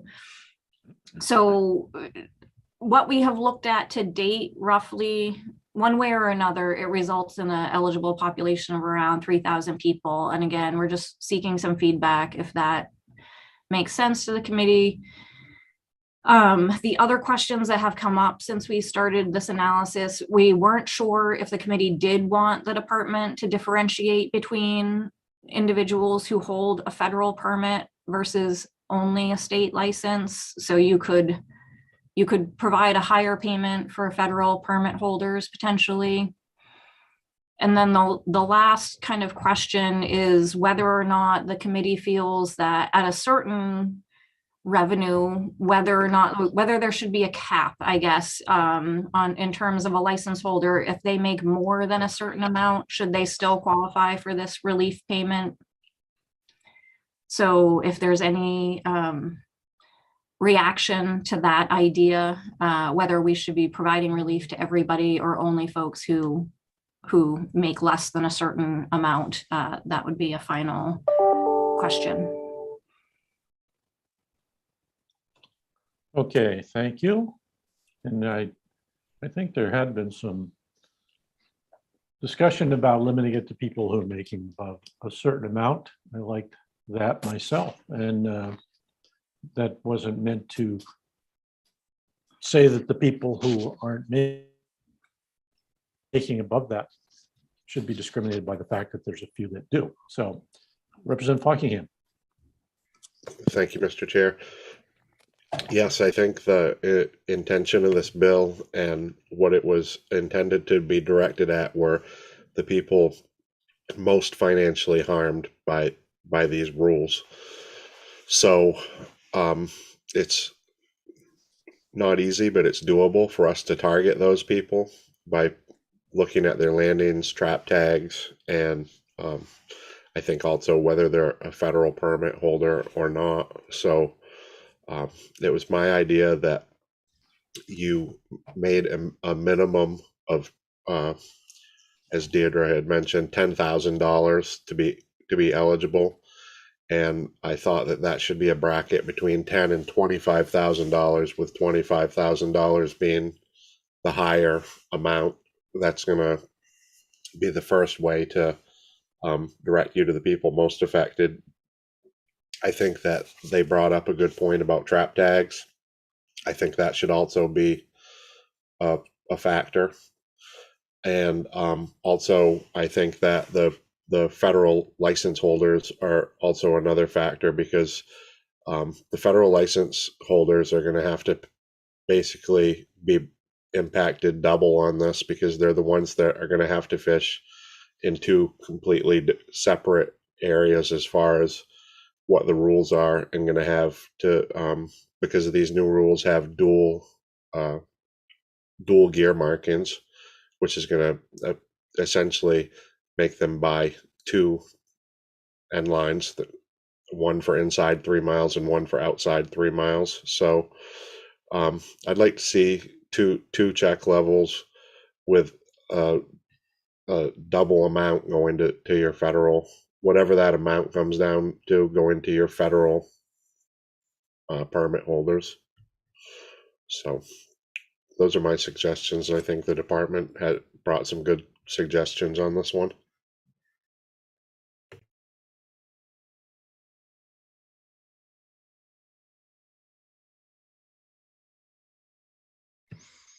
You're muted, Senator.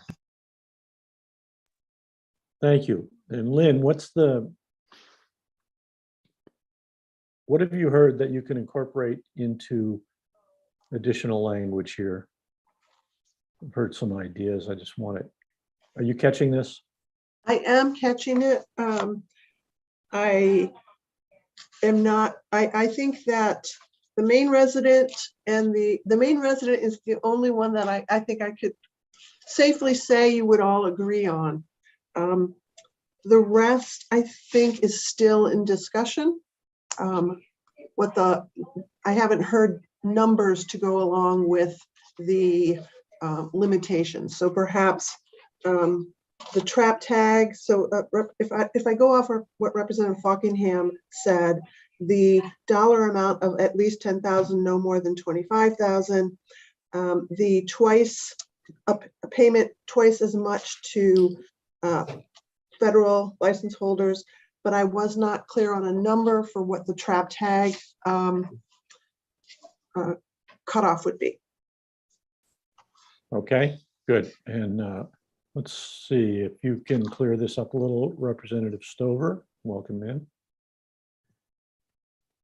I'm not sure I can clear up that. I wanted to know if Director Gilbert wanted to speak to. We also discussed the committee's expressed concerns around the period of time, the rulemaking, the 100 days, and that the department, either the commissioner or Director Gilbert could address that the department, that the rulemaking isn't a necessary requirement, that the department could administer funds without the rulemaking process. And in the original drafting of this, that the rulemaking process was introduced as a way to establish process, if for lack of a better word, to something that hadn't existed before, even though the CARES Act funding allowed experience around that. But the rulemaking, I just wanted to relay back that rulemaking isn't something that they would necessarily be required to do to administer the fund. And they can speak to that. All right, Director, one sec, you think about that for a sec. Representative Fockingham, do you have an answer about the trap tags part that Lynn raised?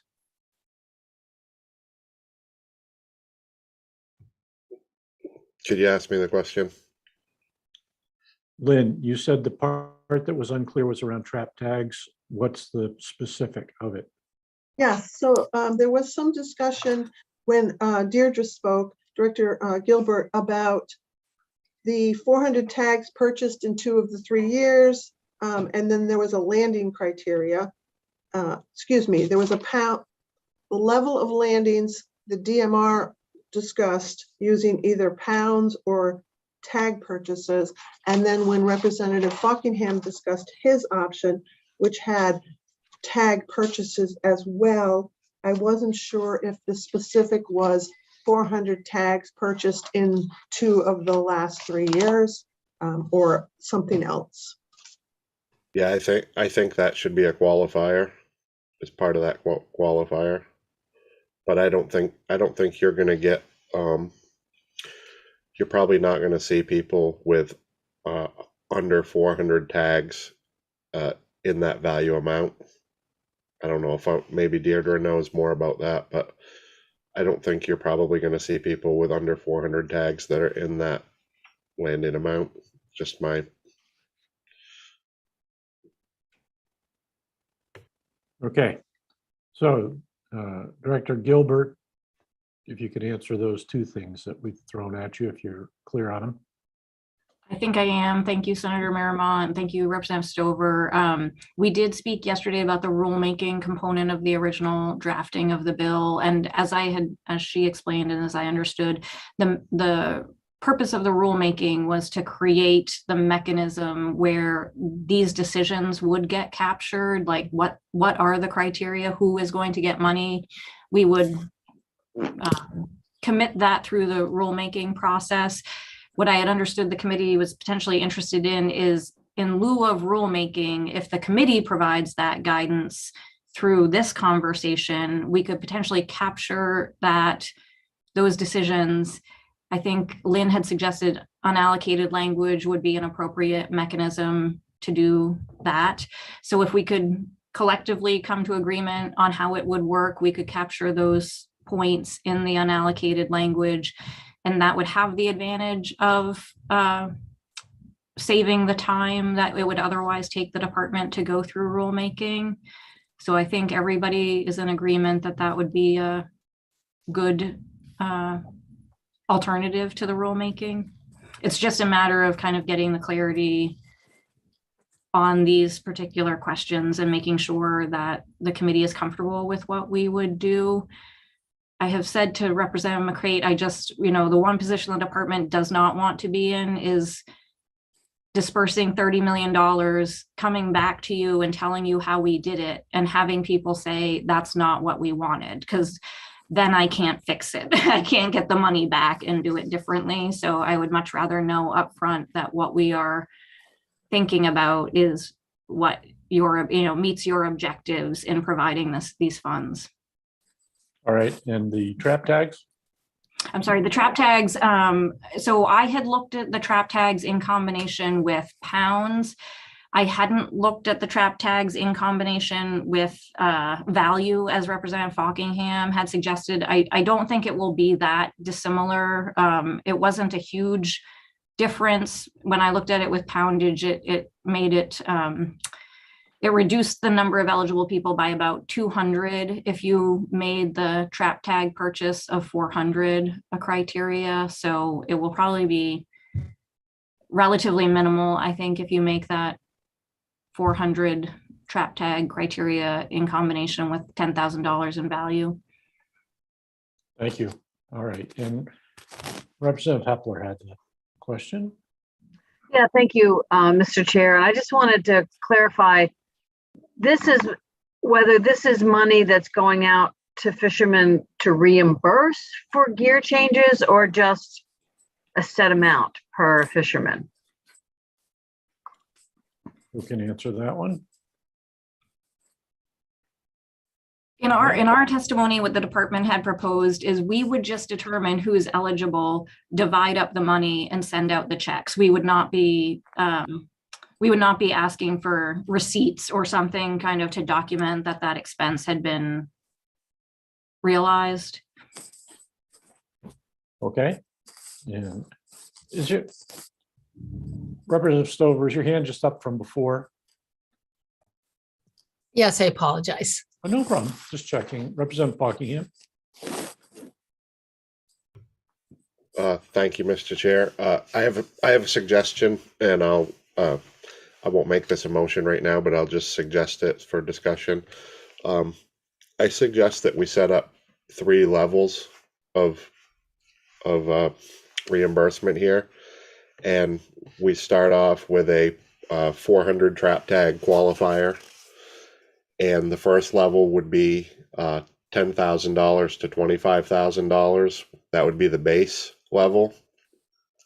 $25,000 plus would get double the base level, and $25,000 plus with a federal permit would get 3 times the base level.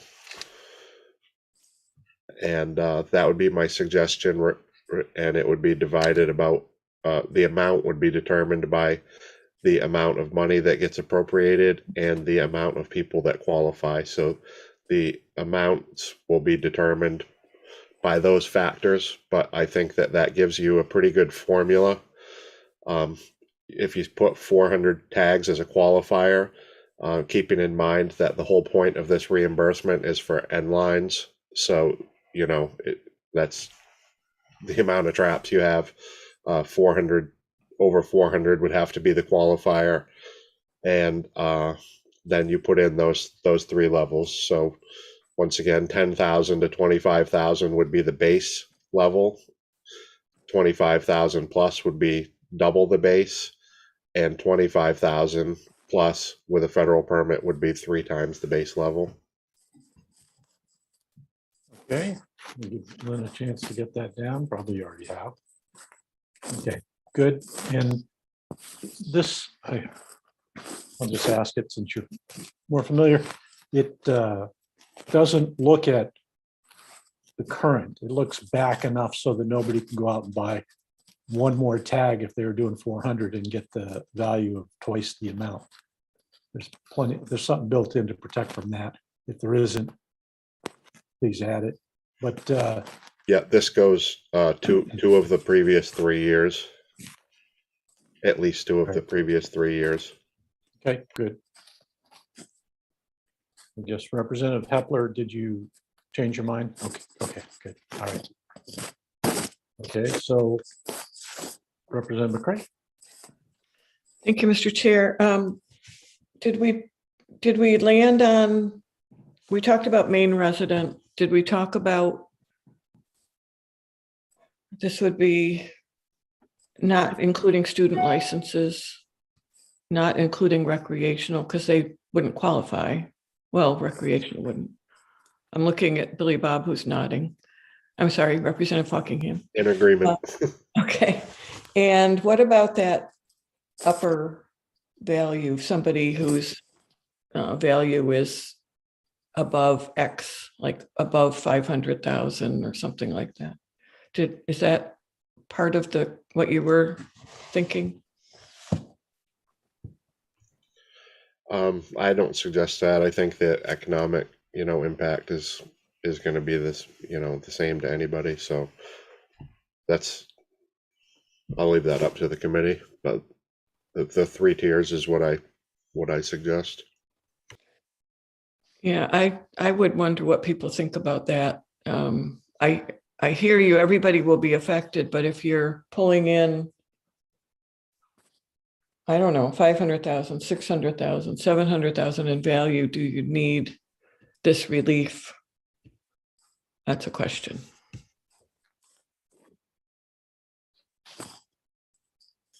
And nobody's looking to answer it. I'll just say that in hearing that earlier in the discussion, thought that that was a real good idea. And there was Director Gilbert, how many people are making more than 500,000 or ever? Would that be a Senator lot of Vermont, people? I don't know that number off the top of my head. I think that is something that we could provide. Well, okay, so there are some making 500 plus. I've heard up to 900,000. So unless they made a case that they couldn't afford new lines for that kind of a business, I would be inclined to support that part of it too, to have some cutoff. I don't know what the number would be. Representative McCray, unless your hand's just still up. No, it went up again. Thank Okay. you. We don't know what the final base number would be because we haven't figured out how we'd figure it out yet. But I'm curious how people feel about the suggested levels of base amount and then a ×2 amount and then a ×3 amount. Federal getting 3 times more than federal permit with 25,000 in value or more would be triple. 25,000 would be ×2, and 10 to 25,000 would be base amount. Again, we don't know what that base amount is. But I guess I know that if people in federal waters have to, I don't know if, I guess this is a question. I don't know if have to, but it seems to me they'd have to have 2 sets of gear. I don't know the answer to that. And that means more cost, but is it ×3 is my question. Representative Buchan. Yeah, I can answer that. The cost of the gear will be double because there's no way to fish.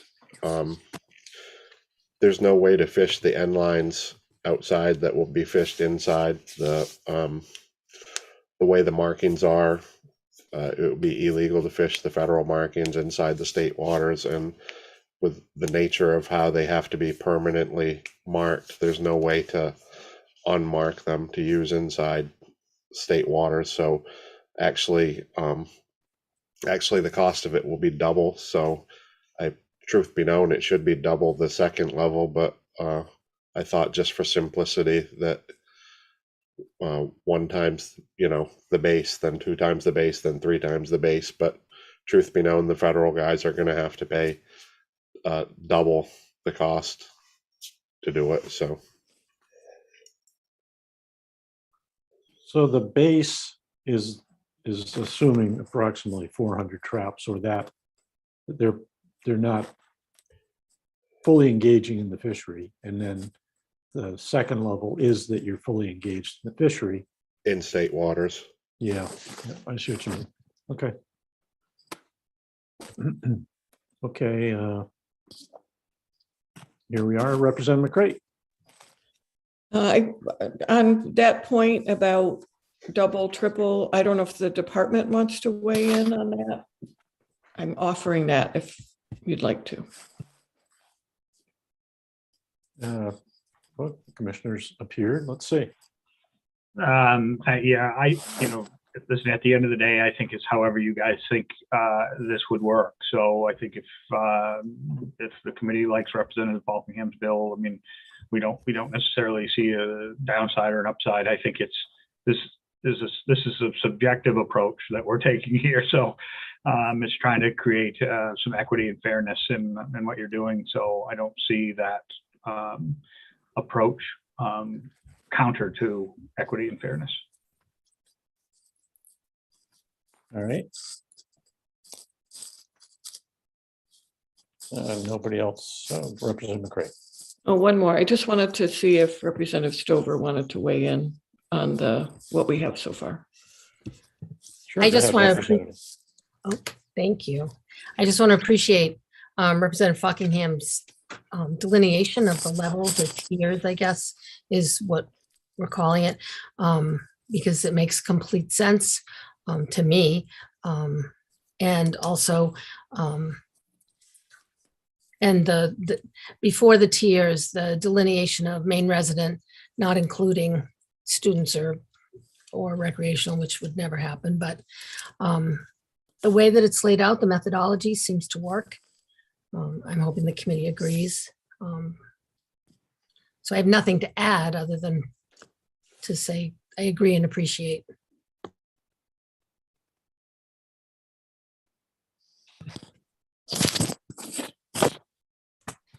Okay, Representative McCray.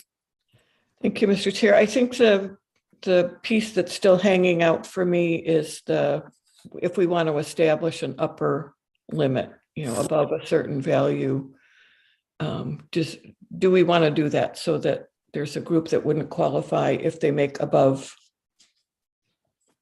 We'd have to set a figure in that much in value.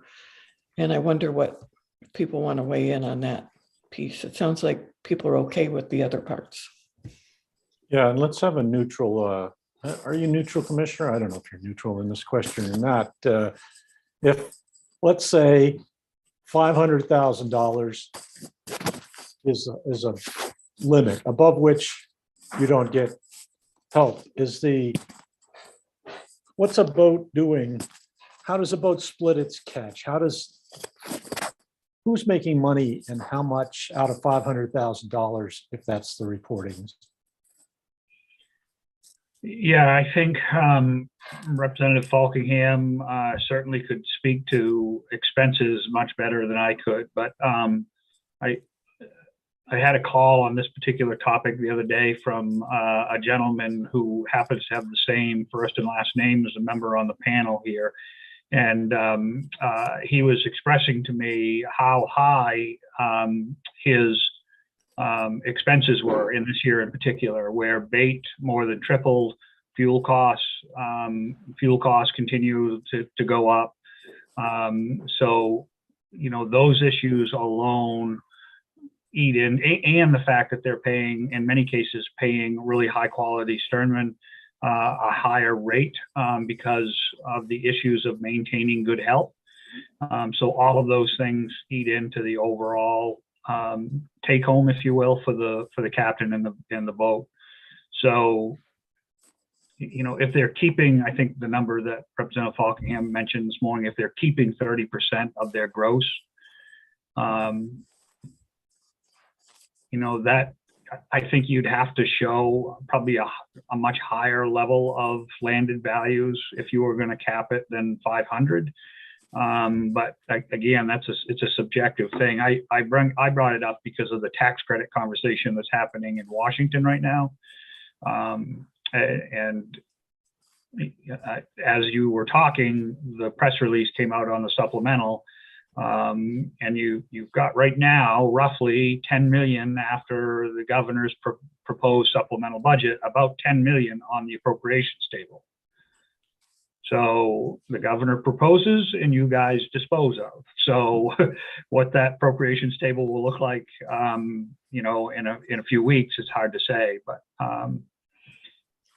if you're tightening it on one end and you need to consider tightening it on the other, that certainly would make the folks in the middle get a more realistic number as far as the impacts to the cost for gear conversion. But the people who are in the top 50 of this fishery have costs, right? So, that was the point that I made during my testimony, that we're not talking about penalizing people for making a lot of money here. They need to be rewarded for the work that they've just done and continue to do. I brought it up only because my guess is this pot of money is likely to get smaller. But I've seen stranger things happen with appropriations, so you just never know. Okay, thanks. All right, so you're really trying to equate it to these people are running their business in a certain way, and some of them work harder and are more successful, but everyone's going to have an expense because of a rule change that they could neither anticipate or fund for because of the right whale situation. So if it's to offset expenses, then maybe it's not really an issue about what they're making. I hear that a little bit, but I'm one who could have really supported a limit as well. So that leaves me not really feeling like I have to pursue this part a whole lot unless anybody else does. So Representative Buckingham. Yeah, I can just attest to what the commissioner was saying about expenses. I think that it's pretty common for a lot of fishermen to bring home maybe a quarter or maybe a fifth of what the gross is. So the gross is obviously a lot higher. Good stern men are in high demand, so they have to be paid well. And I take one stern man and pay him 20% off the top, which at times amounts to a third of what I make after expenses. So he's already getting a third of that on a daily level, and that's not taking into account all the other expenses that go into traps and rope and gear. And two falls ago I had my engine blow on me, and it was only about $80,000 to put another one in the middle of the fall. So you kind of get the idea of where I'm going with that. So it sounds like a lot of money, but a lot of that percentage wise does not go into the fisherman's pocket. Percentage wise, it's a smaller amount, 20 to 25%, I would say, on average. Okay, all right. Well, Representative McCray. Oh, thank you. I'm struggling because I agree we don't want to penalize people for making money, but a lot of the expenses that we've discussed aren't related. Well, maybe I'm wrong, but it doesn't seem to me they're related to the federal rules about end lines. So I struggle there. I don't know the answer. I don't know if we want to take this in parts and see if everybody's on board with every part, or if we want to all shut up and we'll go from there. That's another thought. Commissioner? I just want to agree with Representative McCray. Those expenses that we're talking about are not what we're trying to cover or what the committee is trying to cover. However, it speaks to the net to gross, so from what an individual might make. I talked to a fisherman earlier this morning, just conceptually about that. Somebody who I would say is in the middle to upper pack of what the landed values are. And they express the net to gross of 15%, right? So there's an individual who makes a lot of money, but their net to gross is very small comparatively. So I think you'd probably hear more stories like that, which might make capping it even more difficult. Okay, thank you. Well, here we are. We've got some amendment information that we can read back if necessary. I think we've got no hands up. It's usually the time for a motion. Representative Buckingham. Yeah, so we've had a little bit of discussion since I suggested that. I guess I would like to make a motion on my suggestions, which are the 3-tier levels. 400 trap tags as a qualifier, $10,000 to $25,000 gross is the base level. $25,000 plus is twice the base level, and $25,000 plus with the federal permit is 3 times the base level. And that's my motion. Okay, that's the amendment. Lynn, you've got that. And did you have anything else besides what he just said that we need to not be considering if he changed anything in that last statement? I just want to mention that the department and the sponsor had talked about the rulemaking language. So in the bill, and perhaps removing that out of the bill. So if I understand Representative Falkingham's proposed amendment, it is main residence, class 1, 2, and 3, 400 tags in the 2 of the last 3 years, and then the 3 tiers that he mentioned. Plus, so the question is, do you also want to address the department's and the sponsor's comment about taking out the rulemaking language, which is time consuming? Yes, that was my intent. That was replacing the rulemaking because that's a specific guideline for the department. Okay, good. All right, that seems pretty clear now. Representative Hepler. I'll second the motion. Okay, and we have a second. Thank you.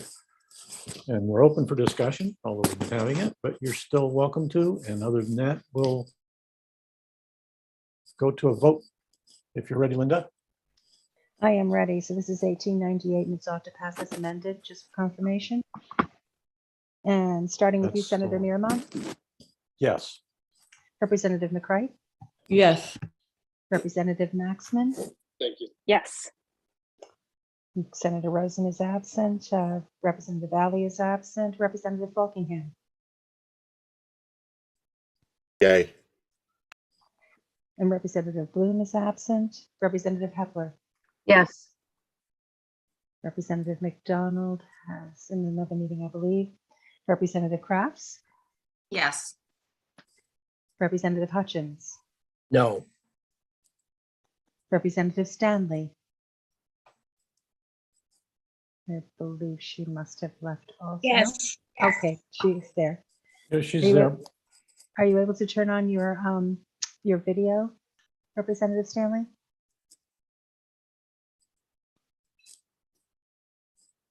Hey, there you are. Yes.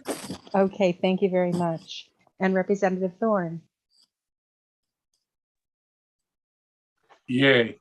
Okay, so we have 8 in favor, 1 opposed, and 4 absent. Okay, 8 being in favor, 1 opposed. The bill passes and it won't be affected by the outcome of those who still have to vote, but they have up to 2 days to vote, and Linda will take care of that part for us. And so 1898 passes as amended, and that closes the work session on that. Thank you. All right, and Linda, if we had Mr. any more Chair? people, one sec. If we had any more people check in on the vote for 1844? No. Okay. No. Yes, Representative Thorne.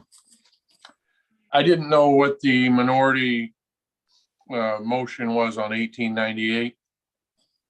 No, Lynn's, that's her next question when I forget to ask. And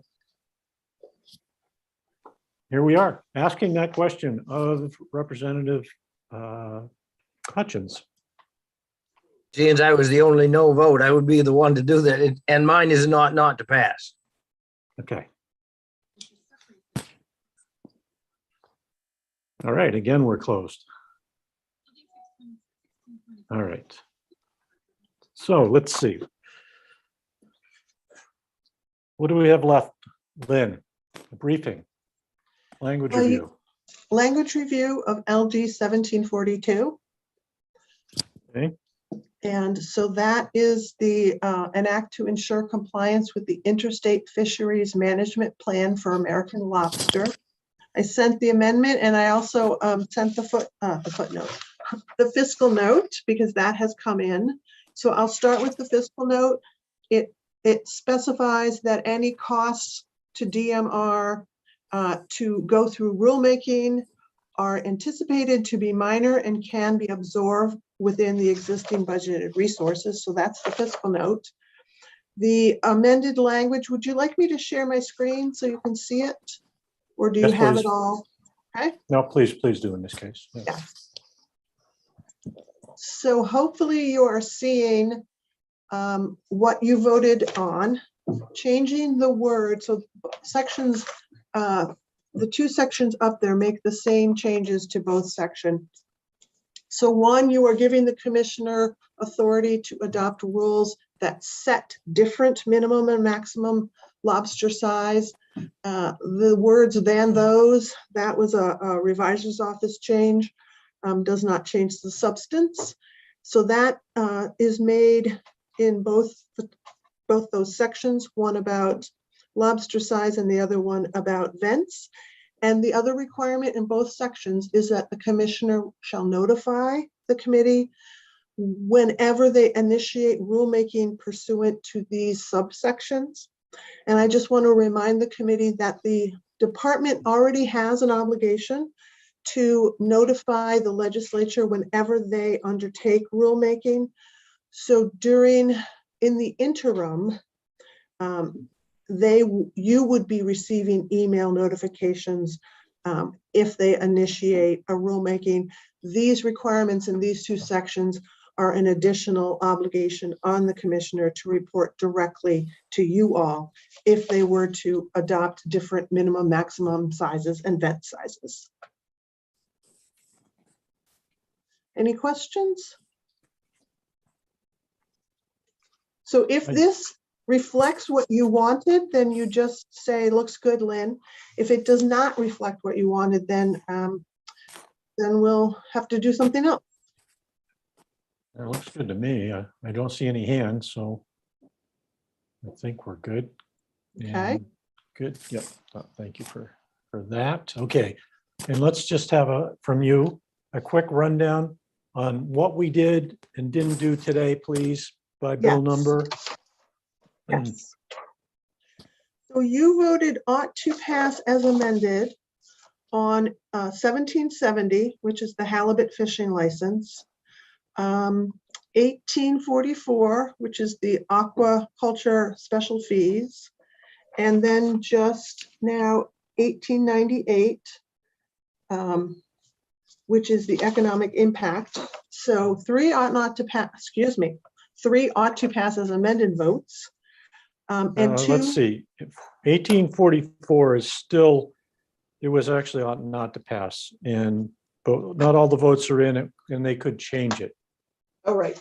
So All right. we've got, that one is, the Yeah. other two you were right about, and then 1908. So 1770 is ought to pass as amended. Yep. 1908 is tabled. Okay. 1898 is ought to pass as amended with an ought not to pass minority. I'm going to my folders because those are the ultimate. 1916, which is Representative Falkingham's bill, is tabled. Yep. 1844, you were right. It was ought to pass as amended and not to pass without final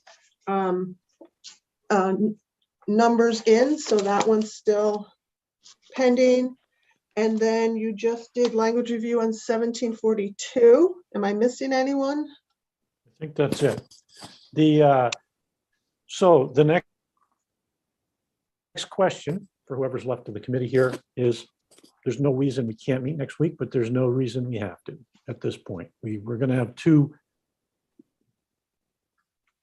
language reviews. We can combine them on March 1st. If you want more time to think about the two that are tabled, we can. We can just wait 2 weeks and do it then. If you really want to get to it, we can do it next week. If anybody has an opinion, weigh in. Representative McCray. Thanks, Mr. Chair. Just that we'll have language reviews on the bills we did today. And will they be, if we wait, are we going to lose anything by not meeting next week, or can we do it all? And we have the two tabled bills that we don't know if we'll still tabling? We just don't know. That did not clear up my question. Let's ask Representative Hutchins. Thank you, Mr. Chair. Waiting till March 1st is fine with me on the one that I tabled. All right. Okay. I really don't care. I mean, I just did it because it was a holiday Monday. I figured to give people more time. I have company coming, but I already told them I had to work. So it doesn't matter. They already think I have to. We can roll along if nobody cares. So Representative Fockingham.